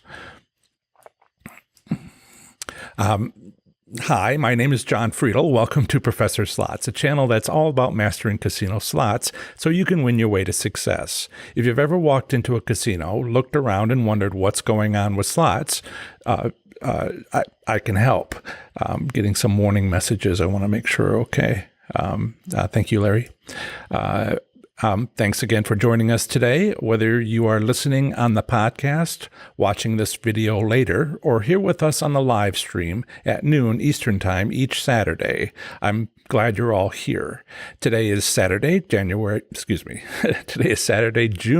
27th, 2020, and this morning, the American Gaming Association's live casino tracker shows 782 U.S. casinos have reopened and 207 remain closed. That's right, another 48 casinos have opened in the last week. We're up from 74% last Saturday to nearly 80% of all U.S. casinos having reopened. For updates, visit AGA's live casino tracker using this convenient link, professorslots.com/tracker. Let's check in with the live chat to briefly say hello. I got here a little bit early. If you want to have a chat before the show, we've been maybe visiting a bit much and in the last few shows, and so I just show up a little bit early and chat with people then. Let's see. I've said hello to everyone here. Larry's here. Excellent. Jeffrey, welcome. Jeffrey's in Maine, and Andrea is in Virginia. So hello, everybody, and great to see you. We have also the usual cast of characters, Joe from California, Chip from Ohio, Chuck from Missouri, and let's see, Jan is here. And I know plenty of others are listening in who aren't signed in. And hey, I welcome you guys as much as I do, all the others. There are so many people who watch this live stream, sometimes not live, a large proportion of them. So you may notice some changes today as I continue to tweak the live show. For instance, if you're on the podcast, you may not notice that I'm no longer wearing my glasses. If I squint a little bit occasionally as I check my notes, please ignore that, but the podcast will.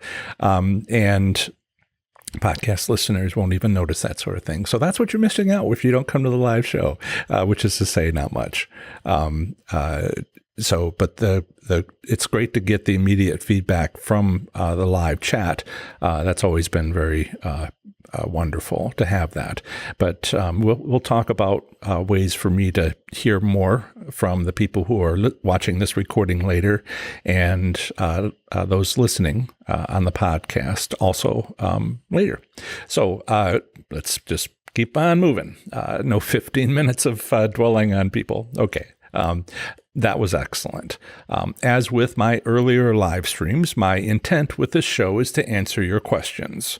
It's the questions I'm answering aren't just from those from the live chat taking place right now. My intent is to use this time together to answer questions from my audience. If you're currently in the live chat, then ask. If you're new to YouTube, you'll need to sign in for a free YouTube account to use the live chat feature.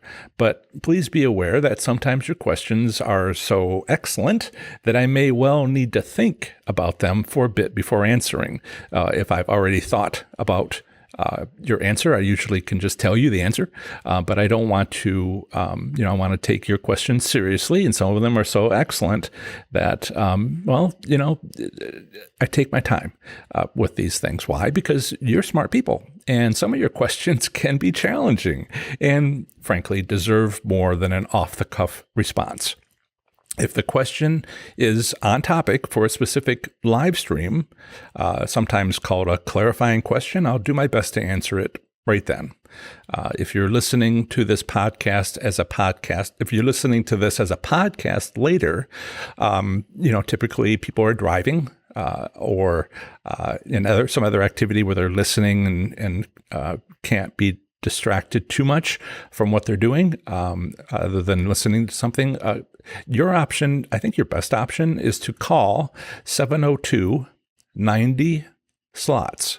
That's the area code for Las Vegas, 702, and then 90 slots because of 90 slots in 90 days. So that's the number. It is a Google Voice number. It's you can ask your question there and leave a voicemail. That number also accepts text messages. If you call, don't worry. It goes directly to voicemail. I used to use my business phone number, but callers would kind of freak out when I picked up. It did seem to make their day, though. Anyway, if you call in or text your question, I'll answer it on the next podcast episode or as soon as possible. Remember to let me know if it's okay for me to use your voicemail on the podcast, because I won't do so without your express permission. And finally, for those of you watching this video recording after the live stream is over, the easiest thing for you to do is leave your question as a comment below. Or, again, call or leave a text message at 702-90-slots. And your other option, as for all of you, and I've heard from many of you, is to email me at john@professorslots.com, where John is spelled Jon. Whichever way I get your questions, I'll do my best to answer them on my next live stream. I'm also collecting questions from emails, my consultation sessions, and from comments in my state-by-state slots community on Facebook. My business approach here is to provide a free and efficient way to answer one person's question because it is likely a question many others are quietly wondering about. I should also mention that if you have an urgent need for quick answers to many questions, for you, I'd recommend my relatively inexpensive consultation session where you'll have my undivided attention to address any of your slots-related gambling questions or concerns. Sign up at professorslots.com/consult. If you've been holding off on signing up, I mention this because if you've been holding off on signing up for a consult, don't. I'll be increasing its cost in about a week. So in all seriousness, it'd be best for you to lock in a consult now. I look forward to your wonderful questions wherever you are, and however you ask them. Today's topic is on state gaming regulations and what you need to know, as well as getting to know common legal gaming classifications. If you've both of these topics are articles on my website with links to them available in the video description, as well as on the podcast show notes at professorslots.com/episode 97, which isn't available as I speak, but rather will be available when my next podcast episode airs. So I'm talking about these questions today. And again, as I've done in the past, this is not my going over the article. There will be, this is my putting in how it all connects, right? How everything comes together. Articles are on a topic, and here we are talking about those articles and how they relate to the overall approach you might want to take to improve your gambling performance, the connections between the two. So this is the only place you're going to find that until my online course is completed and up and running, which is a few months away. So I'm talking about these topics today because of several questions I've gotten, but also because it's the next step. My winning slot strategies are, at a high level, business related. I can't make you more lucky when you flip a coin in the air because by somehow making it land on heads more often. In terms of slot machines, I can't make the random number generator in a slot machine cause a jackpot more often. I can't do that. That's not ability that I have. But I can do something very similar. See, the casino can do that. The casino has control over the electronics involved in a random number generator and can control the odds. How much control and exactly what's going on is a subject of other articles and other conversations we can have. But so what I can do is explain to you how to take advantage of the casino who has the ability to control the odds. This is, slot machines are not card games. Slot machines are electronics which are adjustable. Okay, so flipping a coin is like a card game. All right, you can't control the shuffle. You're making it random, and slot machines are controllable by humans. The only way you can change the odds on a card game is to change the rules of the card game. Okay, I'm going to quickly check in with this chat. I see more than a few things being said, and I want to check in. Let's see. Hello from Philly, Pennsylvania. Went to Harris. This is from Mr. Bill 6666. Went to first thing yesterday. It was chaos there. Hey, Mr. Bill 6666. Why don't you go to professorslots.com/FBPA. That's Facebook, Pennsylvania, FBPA, and that's a Facebook slots community. And tell everybody, tell your fellow, local slots enthusiasts. I'm sure they'd love to hear that, particularly the details there. We're getting a lot of interest from locals. Otherwise, I'm interested in the details too. Chaos, really. Andrea, yeah, right. See, exactly. She's asking. She wants to know about that area. So I've set up these, and I'll talk about them in a moment. I've set up these Facebook groups private. You have to join, you have to agree to the terms like no spam, et cetera. But once you do that, I'll approve it. And then, talk amongst yourselves, post videos, post pictures, just, no spam. And them's the rules. And we have an individual from New York State, Shannon. Excellent. Hi, Shannon. And Denise, welcome. I'm glad to see you in chat. Right. So we're going through a few changes here and gradual changes, hopefully nothing too unusual. But I was just talking about how I can't change your luck, but I can explain how casinos can change how random number generators function, the odds of winning. So that's where that's what we kind of want to talk about today. For instance, as best as I can tell during my travels to casinos far and wide, is about 1/3 of these casinos, all casinos, 1/3 of them have set up their slot machines to offer a taste to players within a few bets of their sitting down to play.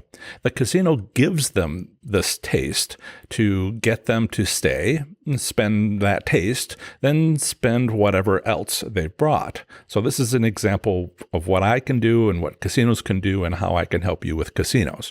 As you may have heard me say before, if you've been on the show or seen some of my other content, my winning slot strategy here for this one is to take advantage of this casino business practice and collect tastes from many slot machines by using my 5-pull method. Officially, I call it my winning strategy 1, only win immediately. A link to this article is in the YouTube video description and in my podcast show notes. Also, its video is coming soon. I have far more content on my website than I have made videos for, but that'll change soon. Videos of all my winning slot strategies are coming soon to YouTube. I'm talking about state regulations, state regs, and gaming classifications because it's the next step after what we've been discussing the last few weeks on my live streams. Those are all available to you if you haven't seen them. Some slots enthusiasts, especially those without a lot to choose from, will just jump in right past picking a casino to play at. They'll not concern themselves with which slot machines to choose, and they might not even consider keeping records to determine how they're doing at meeting their goals. Yet, if you're a slots enthusiast and you're here with me now, you do choose to be interested in one or more of these. That's why I've discussed each over the last 4 live streams. But once you've assessed your casino, you've chosen your candidate slot machines, you've identified your goals, and started keeping gambling records, we still have one more area in which to improve your gambling performance, to raise your baseline payout percentage for winning at slots. So what is it? It's your gaming jurisdiction, okay? In general, worldwide, it's called gaming jurisdiction. And since this broadcast is going out worldwide, I'll use that term. But in the United States, these gaming jurisdictions are 50 U.S. states and 5 U.S. territories. That's American Samoa, Guam, Northern Mariana Islands, which is a crazy place for slots. Puerto Rico, another very busy slots industry, and the U.S. Virgin Islands, there's another one. So everything, American Samoa is not too busy with slots, but they have the non-U.S. territory of Samoa, which is, then Guam is mostly just Air Force bases or other stations, naval stations. Those, don't ignore those territories. They're just crazy stuff going on there. Looks kind of fun, but I haven't been to the South Pacific recently. Then we also have our lone federal district, the District of Columbia, containing the city of Washington, D.C. Now, if you're located in Canada, and I didn't see Lois and Dave in the chat earlier, maybe they're here. They're in Canada, but you could have, if you're in Canada, you could have your own gaming jurisdiction. It's could be one of Canada's 13 provinces: Alberta, British Columbia, Manitoba, New Brunswick. Some interesting names here: Newfoundland and Labrador. That's one province. Northwest Territories is the name of a province. Nova Scotia, Nunavik. I'm pronouncing that terribly, I'm sure. Ontario, Prince Edward Island, Quebec, Saskatchewan, and Yukon. So those are the Canadian provinces. One thing I need to do before too long is reach out past the United States. I'm very, I speak English, so it's English-speaking countries where these podcasts are being heard around the world. And the YouTube, of course, is worldwide as well. Somewhat restricted in that manner, but I also need to learn more about what's going on in some of the gaming jurisdictions outside the United States. I'd love to be as informed about them as I am, as I've made myself for U.S. states, territories, and our federal district. So now I am calling every state or province a gaming jurisdiction. But not everyone agrees. For instance, slot machine manufacturers talk about gaming industries, gaming jurisdictions, which allow some form of gaming. Only the ones that offer gaming to them are gaming jurisdictions. Of the U.S. states, only Hawaii and Utah completely prohibit all forms of gaming. Hawaii does it for economic reasons. The state can make 10 times on income taxes for travel resorts than from a casino occupying the same amount of land, while Utah prohibits all gaming for religious reasons. I think I saw somebody else jump into chat. We have Michael from Colorado. Welcome, Michael. He's from Denver. So he doesn't have an update yet for casino visits to Black Hawk or Central City. Appreciate. He also says he likes the last live show on the topic. Thank you very much. I try. Right.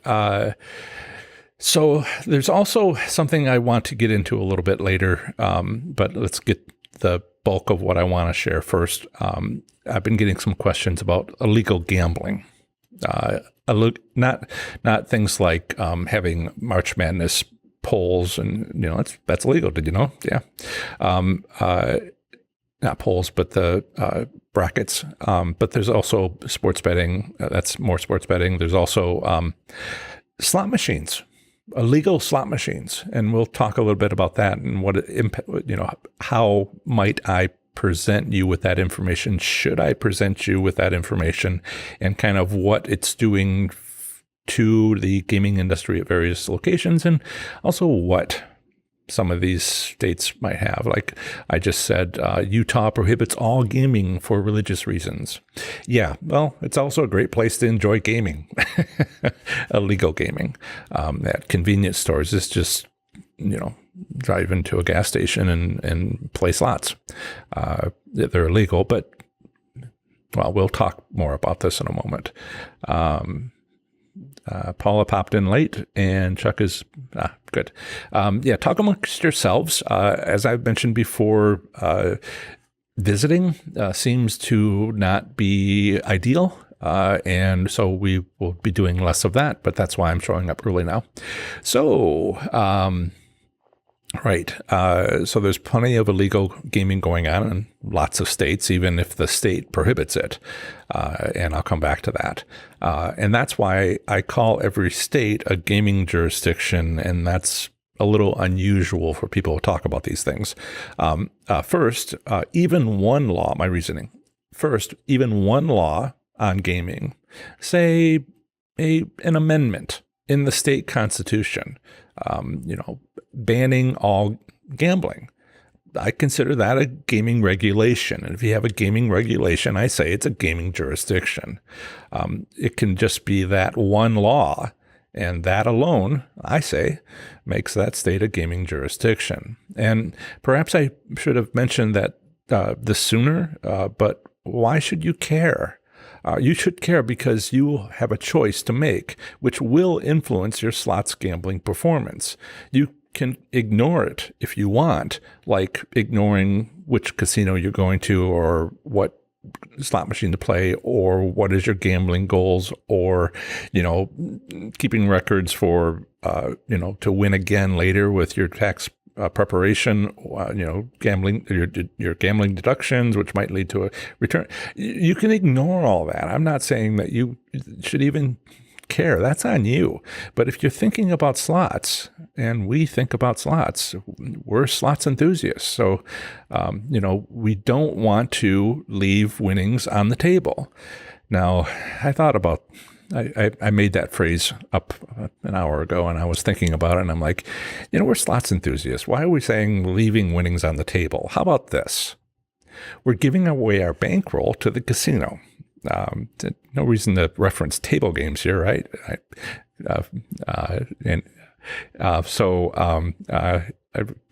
So here's my question for you. Where are you?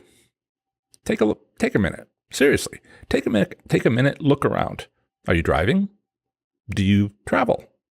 Throughout a year, vacationing or staying at home or visiting family, all the reason, travel for work. Where do you play slot machines? Personally, please consider that carefully. This is the key of what we're talking about today. Where do you go to play slots? By gaming jurisdiction. You can also talk about, do you go to the Caribbean? Do you go on cruise ships? Do you go on some other stuff? But let's just make it simple. Not everybody does those things, travel internationally or goes on cruise ships, etc. Where do you travel? How far away is the nearest state border? Right? Consider what exists. I will give you my example. Personally, I live in southwestern Ohio, but I'm not far from Indiana or Kentucky. All right? 20 miles, less, more, roughly that, from both of those states. My family is in Michigan.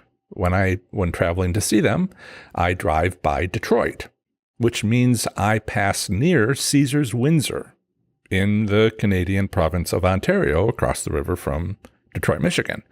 Otherwise, it wouldn't take much for me to travel to reach Pennsylvania, or in a slightly different direction, West Virginia. These are just the states connected to Ohio and the states connected to Ohio. It wouldn't be hard to get to Chicago. It's not much further away than parts of northern Indiana from where I am. It might even be a little more accessible given the directions of the highways. So that's, for me, 5 states. 5 states and 1 Canadian province is readily available to me within only a few hours worth of driving. Yes, I understand from many people's comments in my state-by-state Facebook slots communities that our favorite casinos are often our nearest casinos sometimes. For a lucky few, it's only a few miles away. Yet, 5 states can be a lot to learn about to improve your slots gambling performance. In a moment, we'll talk about what you might learn. I understand this can be a lot. When I think you'll get used to it quickly, but if you haven't looked at your state or the neighboring states, it can take a little while to sort of understand what your options are. But what I tried to do, when I started my Professor Slots business a few years ago, I decided to, I understood this. So I decided to offer slots enthusiasts an online resource to help with exactly this. And may I mention that it is free. All right. So it's been going strong ever since. 3 years ago, 3 years ago this month, I started publishing weekly articles on my website where I provided every bit of useful information I could find on each U.S. state, U.S. territory, and the federal district. Any useful bit of information for slots enthusiasts, okay? So since there are 56 of these states, territories, and 1 federal district, it took me about 13 months to go through all of them. The first time I went through all of them, I understood better what people are going through in each state. There was just things I learned I couldn't, believe. And I never studied some of the things having to do with tribal casinos because I wasn't any in my state. There was growing up, and that sort of answered some questions for me. Then I saw things like commercial casinos run by the state, and I learned more about, people in Detroit going international across the river to Canada and what that was like.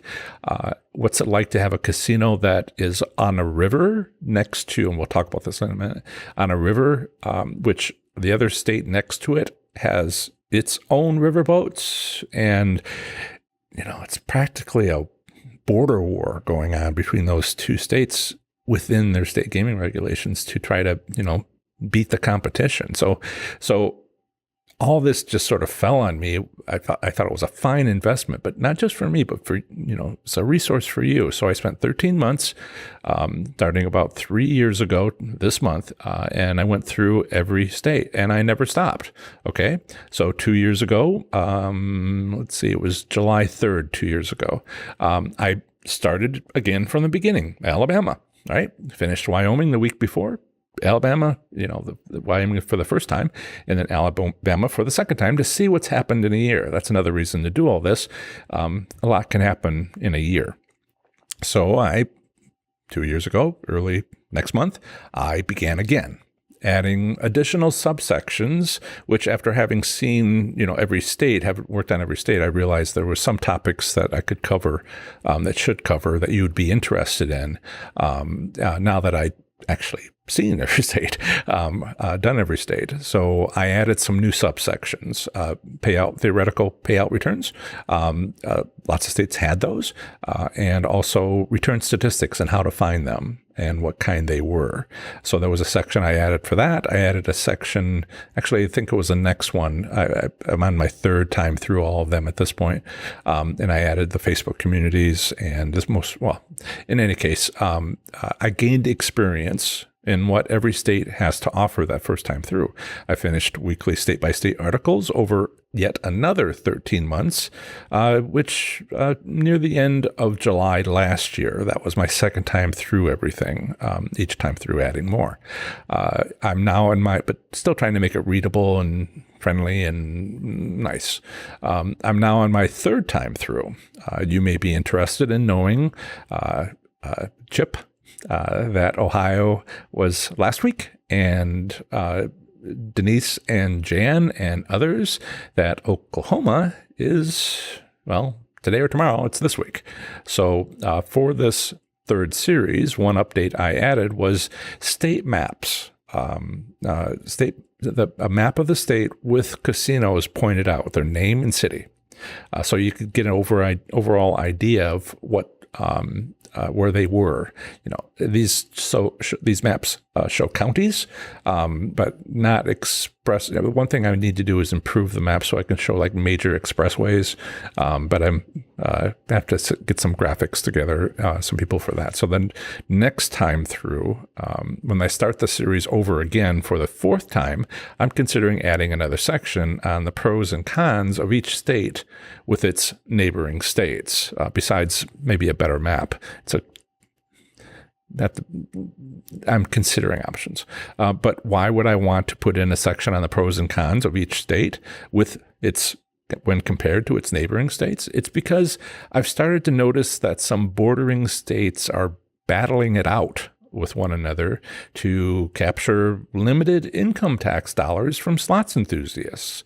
It's more than competitive out there. Some places are so intense, it's practically a border war over you. And the next series will have other improvements. Suggestions are welcome.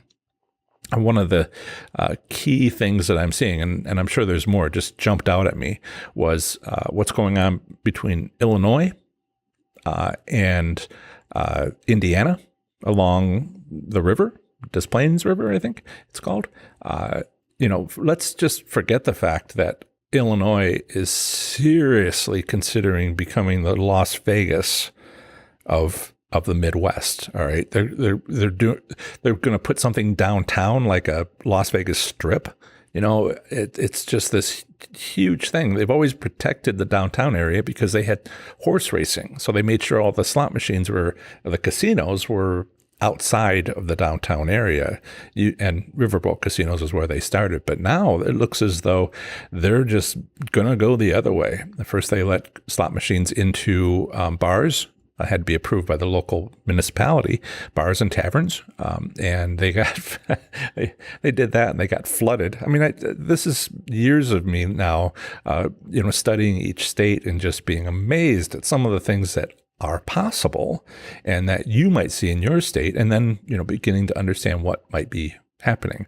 Now, one of the reasons why I haven't really talked too much about these states is because, each state is because it's a lot of information, and maybe you don't care, right? If it's not your state and it's not your state, bordering your state, and it's not a state that you visit, and what's the diff? So, in that case, 1/56th of you might be interested in one of those states. So but now, there's so many more of you that actually is a significant number. So I'm kind of coming back to this online resource so you can begin to understand some of the things we're going to talk about shortly. I haven't checked in with chat for recently, so let me just see how we're doing here. Hey, Steve, welcome. Hopefully everybody is starting to get used to the new start time of noon. If you haven't been here, I think 2 or 3 weeks ago, we switched over from 2 o'clock in the afternoon, and I can see we have 22 participants. No, sorry, 48, which is huge compared to other times. Some people aren't able to make the 2 o'clock in the afternoon Eastern time, but can much better make the noon time, because that's like 9 o'clock in the morning in California. And glad to make the switch. Went through a whole poll and checked with everybody, and this is what we came up with.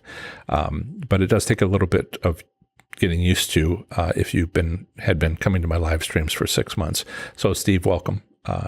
Shannon asks, how here in my area, people seem to like the Indian casinos, which are not regulated. I had never understood that. I got a section here because state gaming regulations include a connection to tribal casinos. So I'll talk about what that is. And I've got some other articles I didn't mention, but come to my website and you'll see some tribal casino category at the top of my menu, and you can just pick that one. You can see the 2-3 articles I have about this, but you say I have not much winning there. There's reasons for that. Better winning in the non-tribe Indian casinos in the state. It's quite possible. It's quite possible. We'll talk about a little bit of what's going on there. I think it's just fascinating. And if you don't have a tribal casino in your state, like I didn't for many years, I don't now, but now I'm learning more about them because my family does, and I've been to more than a few now. It is, something I don't know how I put it. I don't want to be derogatory or anything like that, but someone said I'm very PC, I guess. I try to have an opinion. I just try to be PC about it. I don't think, that tribal casinos are able to do things like adjust quickly, and with all the technology changes that we're seeing, I'll get into that. I've got a few things to say about that. So right now, states are battling it out over you to compete with bordering states, and if that's not an opportunity to take advantage, then I don't know what is. Okay, that's great for slots players. Well, you don't like it here, then go to the other one. You don't even have to say anything. It just battles back and forth. It's like, what? I try to pick casinos throughout the country. Maybe it's near you, maybe it's not. Foxwoods and Mohegan Sun. They've been battling it out side by side, casinos in Connecticut for years. And it's made both of them, like, at times, the best casino in the world, just because they're trying to outcompete their competitor, and that's great. But then you have other places like Harrisburg, Pennsylvania. I was in a news article or evening news report. You can find it at professorslots.com/ABC27. And if you watch that evening news, report by the anchor in Harrisburg, he talks about what that lonely casino, that one casino in Harrisburg, Penn National, it's a racetrack with slot machines, and Pennsylvania allows you to find the return statistics. They offer those publicly, which is a great thing. So they just went back through the years since the place opened and reported all of that. And it's just fascinating to see what it's like when you have a casino that doesn't have competition, right? Versus Philadelphia, where there's a bunch of casinos, and you can just see the return statistics and how and where they're better. So that's part of what we're talking about here. Shannon says, for battling states, reference which state is better, New York City or Pennsylvania. I could drive to Penn. Exactly. And that's one of the things I want to start pulling out. Right now, it's kind of on you to, go to my New York state article. And these state-by-state articles are linked to the top menu on my website at professorslots.com.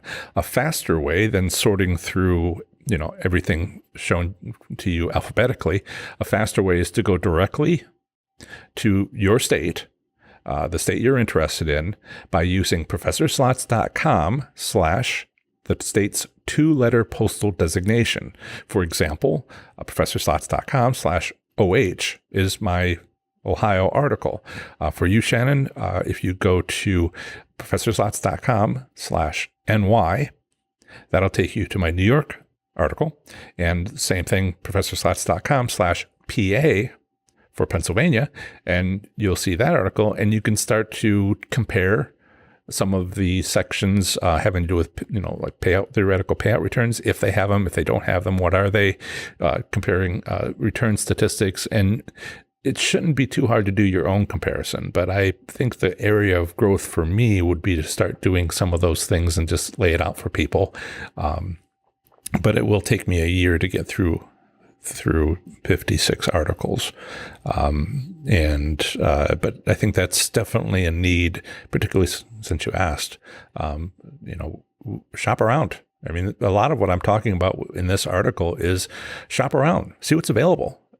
Make the best deal. Now, I have a hard time going to another casino when there's one just down the road. I used to be my situation before I moved. And I was like, why would I go to another casino? But then, you sort of have to convince yourself of that. As I've mentioned in the past, when you start winning, when you start, when you figure out the casino business practices to take advantage of your casino that you go to, and, choose your candidate slot machines, and you figured out how to win on them, why would you ever play another slot machine? When I was doing that, 2004 at my Prairie Meadow, when I was doing that at Horseshoe Cincinnati, why did I walk out the door and go over to the high limit room in 2004 and just put $1,000 into a slot machine and just to see what would happen? Why don't I go back to the one where I won 13 taxable jackpots and 4 days of playing and just never, and how many times did I win $1,000? 100? $25, constantly. It was just a winning machine. So why would you ever stop playing it? Go someplace else. Well, for me, as I've discussed in past live streams, for me, my goal is to help you. So I'm go to another casino instead of just sitting down and wearing out the chair at 1 or 2 slot machines in the casino that I know how to win at. It's my motivation, my goal. So for those of you who enjoy staying on YouTube, I also want to mention these articles that I was telling you about. For the longest time, the only videos I published on YouTube were these state-by-state articles turned into videos. You'll find them if you go to the article. They're hard to find on YouTube because I basically hid them. If you know exactly where to go, they're there, but they're not easy to find. So you can go to the article and you can find them and you can watch them. It's me in my old studio looking a little bit, this last year has kind of grayed my hair a lot. I'll talk about that some other time.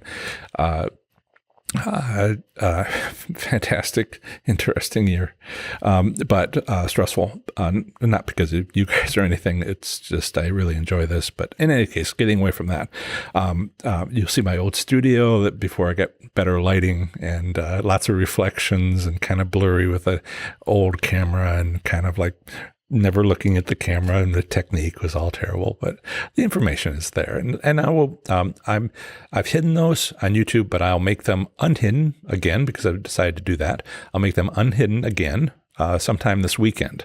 I also have for you an efficient way to watch them, which my recommendation is to go to your home state. Go to the YouTube video on your home state, and then once that video ends, let the next video play. Because I've set it up so that the next video, and you might have to click like a little box in the corner that says next video. Once you do that, then you only have to do that in the first video, because what it'll do is it'll circle around to all the bordering states. It'll automatically play bordering states of the first video that you pick. And that way you can learn about your home state, and then it'll go through everything that's on a border to your state. And that's my efficient way that I've set it up. So, you can go through them one by one, circling around your home state. And each state-by-state video is only a few minutes long. Of course, only this Q&A session, others like it, live streams are out an hour long. I don't know that I've ever gotten to like 10 or 11 minutes, but most of these are like 5 minutes, which is as it should be. So, we've covered why you need to know about your favorite gaming jurisdictions. Now let's talk about what you might find that is potentially so valuable in improving your odds of winning at slots. In my overall gaming regulations article and upcoming video, it's also episode number 14. If you're a podcast listener, I start off with explaining how regulations change within each gaming jurisdiction because of the popularity and acceptance of each gaming jurisdiction. You don't need to look any further than recent and sweeping changes in legalized sports betting to find the best example I can offer. Next, I explain in my gaming regulations article how what all gaming jurisdictions might try to regulate. These include laws, but also a legal structure, a legal framework. Yes, laws are needed, but so are how to implement those laws, enforce them, perform investigations, offer gaming reports to the public, issue gaming licenses, and a whole lot more. Yes, Nevada is a fine example to all other U.S. states on how to do this, not to mention to the rest of the world for more than 80 years.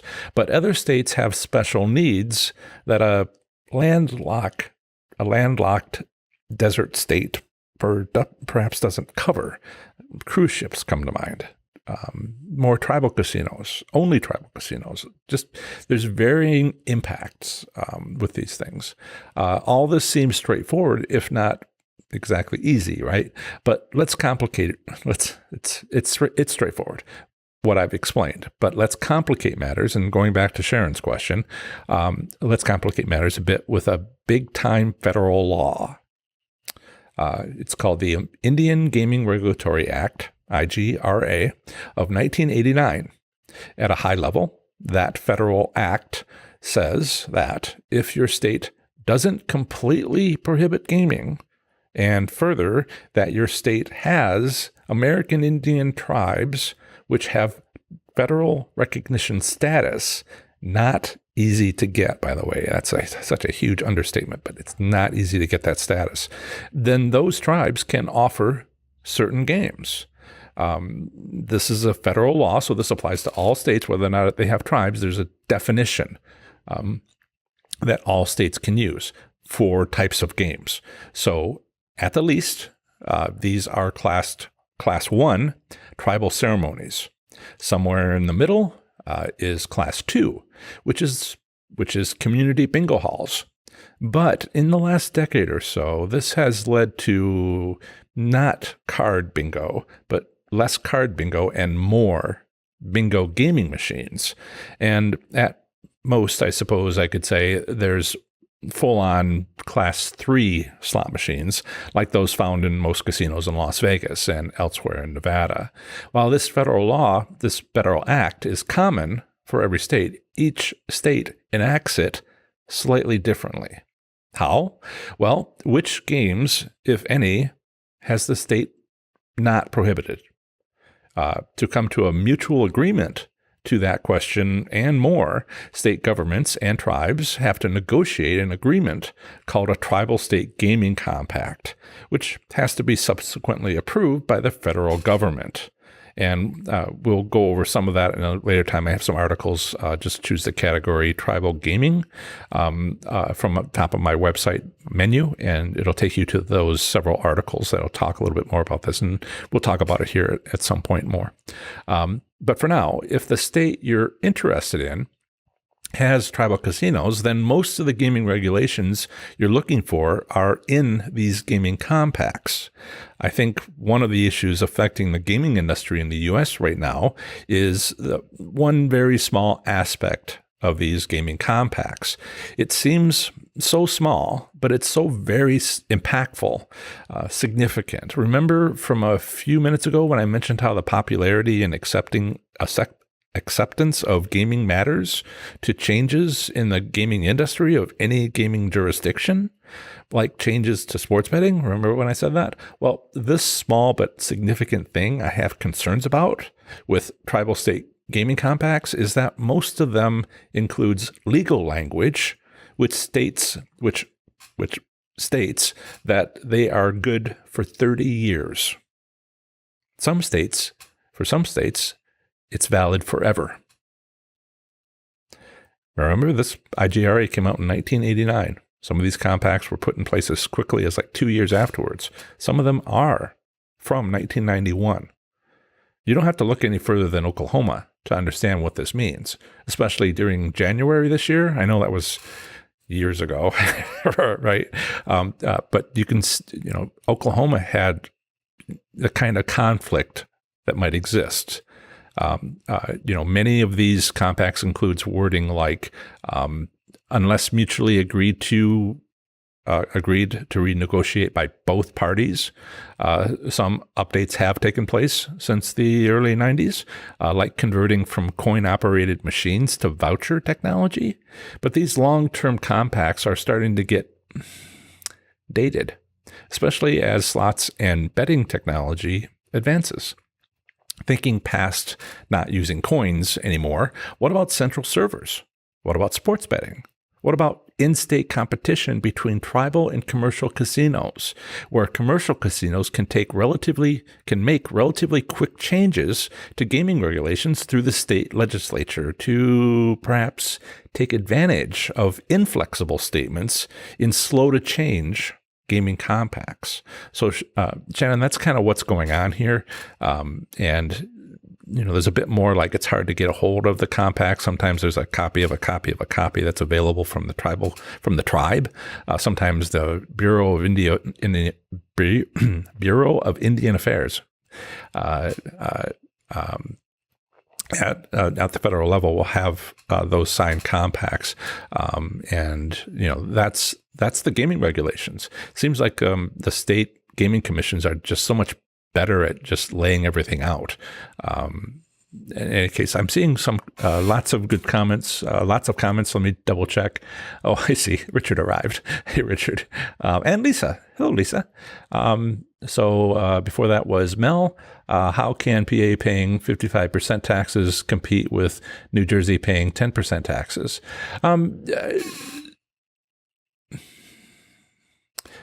Yes, that's an important point.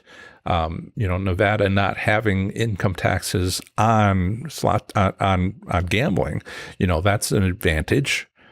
But you're talking about state and federal, is common for all the states.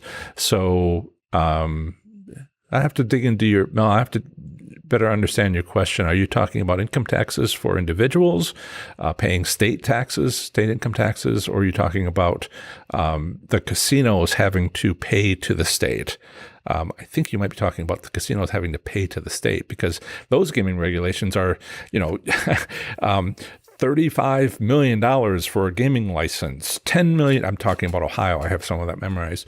$10 million in improvements to education for employees per year. These are some of the state regs that may not necessarily, only affect the odds of winning in the sense that the casino has its bill to pay.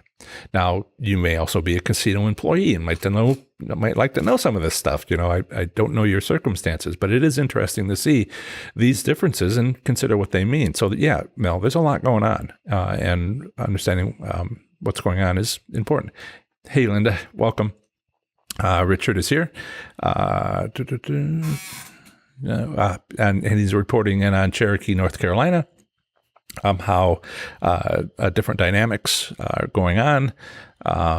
Shannon, after you speak about high limit slots, how about penny versus nickel versus dime versus quarter? Okay, so yes. So she asks about winning differences. There is a myth out there, and I'm going to try to jump through this. I have something else I need to say and get to. There's an article, top 7 advantages to payout return statistics on my website article. There's a myth section which talks about the 5 places that have slot machine denomination return statistics, 5 states, and it shows what the answer to your question, which is it's not high limits. High limits don't pay out more all the time. About half the states that report by denomination do, and the other half don't. Sometimes it's penny slots, sometimes it's nickel slots. So it's a myth that all of them pay out high. That's not exactly what you're asking, but that's the myth that I was reporting on, and that's in one of my articles. Let me quickly check this. Jan, yep. Oh, she's answering. Right, so I'll let you guys talk. Jan says, are tribal casino gaming compacts available to the public? Yes, but it's all over the place. You can try. Last stop is kind of Bureau of Indian Affairs, BIA.gov, I think it is. Federal level, you can check there half the time. But then some of the state gaming commissions will offer it and make 100 of them available. Some places like Oklahoma have a model gaming compact, which all the different tribes use, and some others for convenience sake, and others just made their own. It's all kind of different. And I have some articles on the tribal gaming which talks about these topics. I'm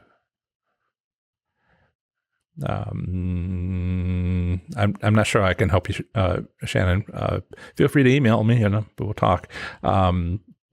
Yes. So gaming statistics, it seems like Shannon might need to look at the last one.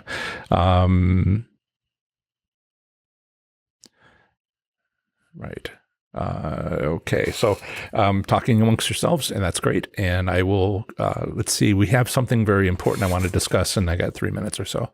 So what do I want to talk about here? You may not like what your state offers. Okay. Some states offer more than your state, and you may not like that. But that's, like things like payout return statistics by slot machine denomination and casino weekly, or monthly, which is also great. That's great to have, but only 45 out of 50 states offer that. What if your state doesn't have it? Well, frankly, that's where I come in.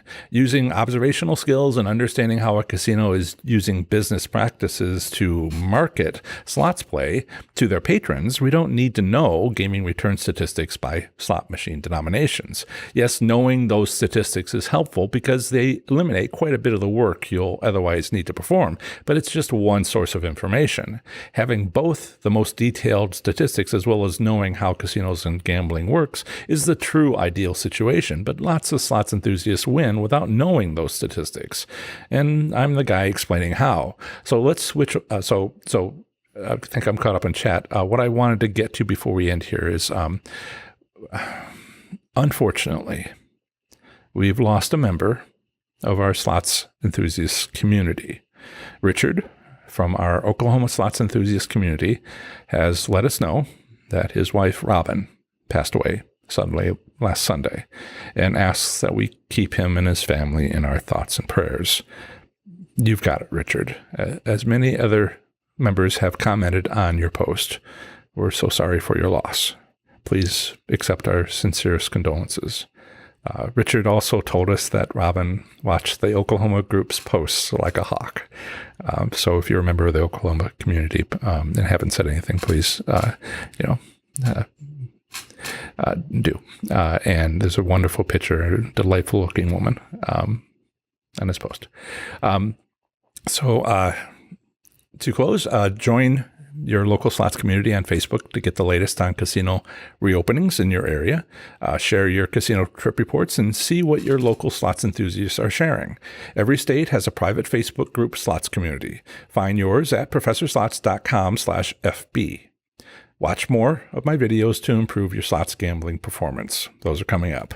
Have fun, be safe, make good choices. Bye.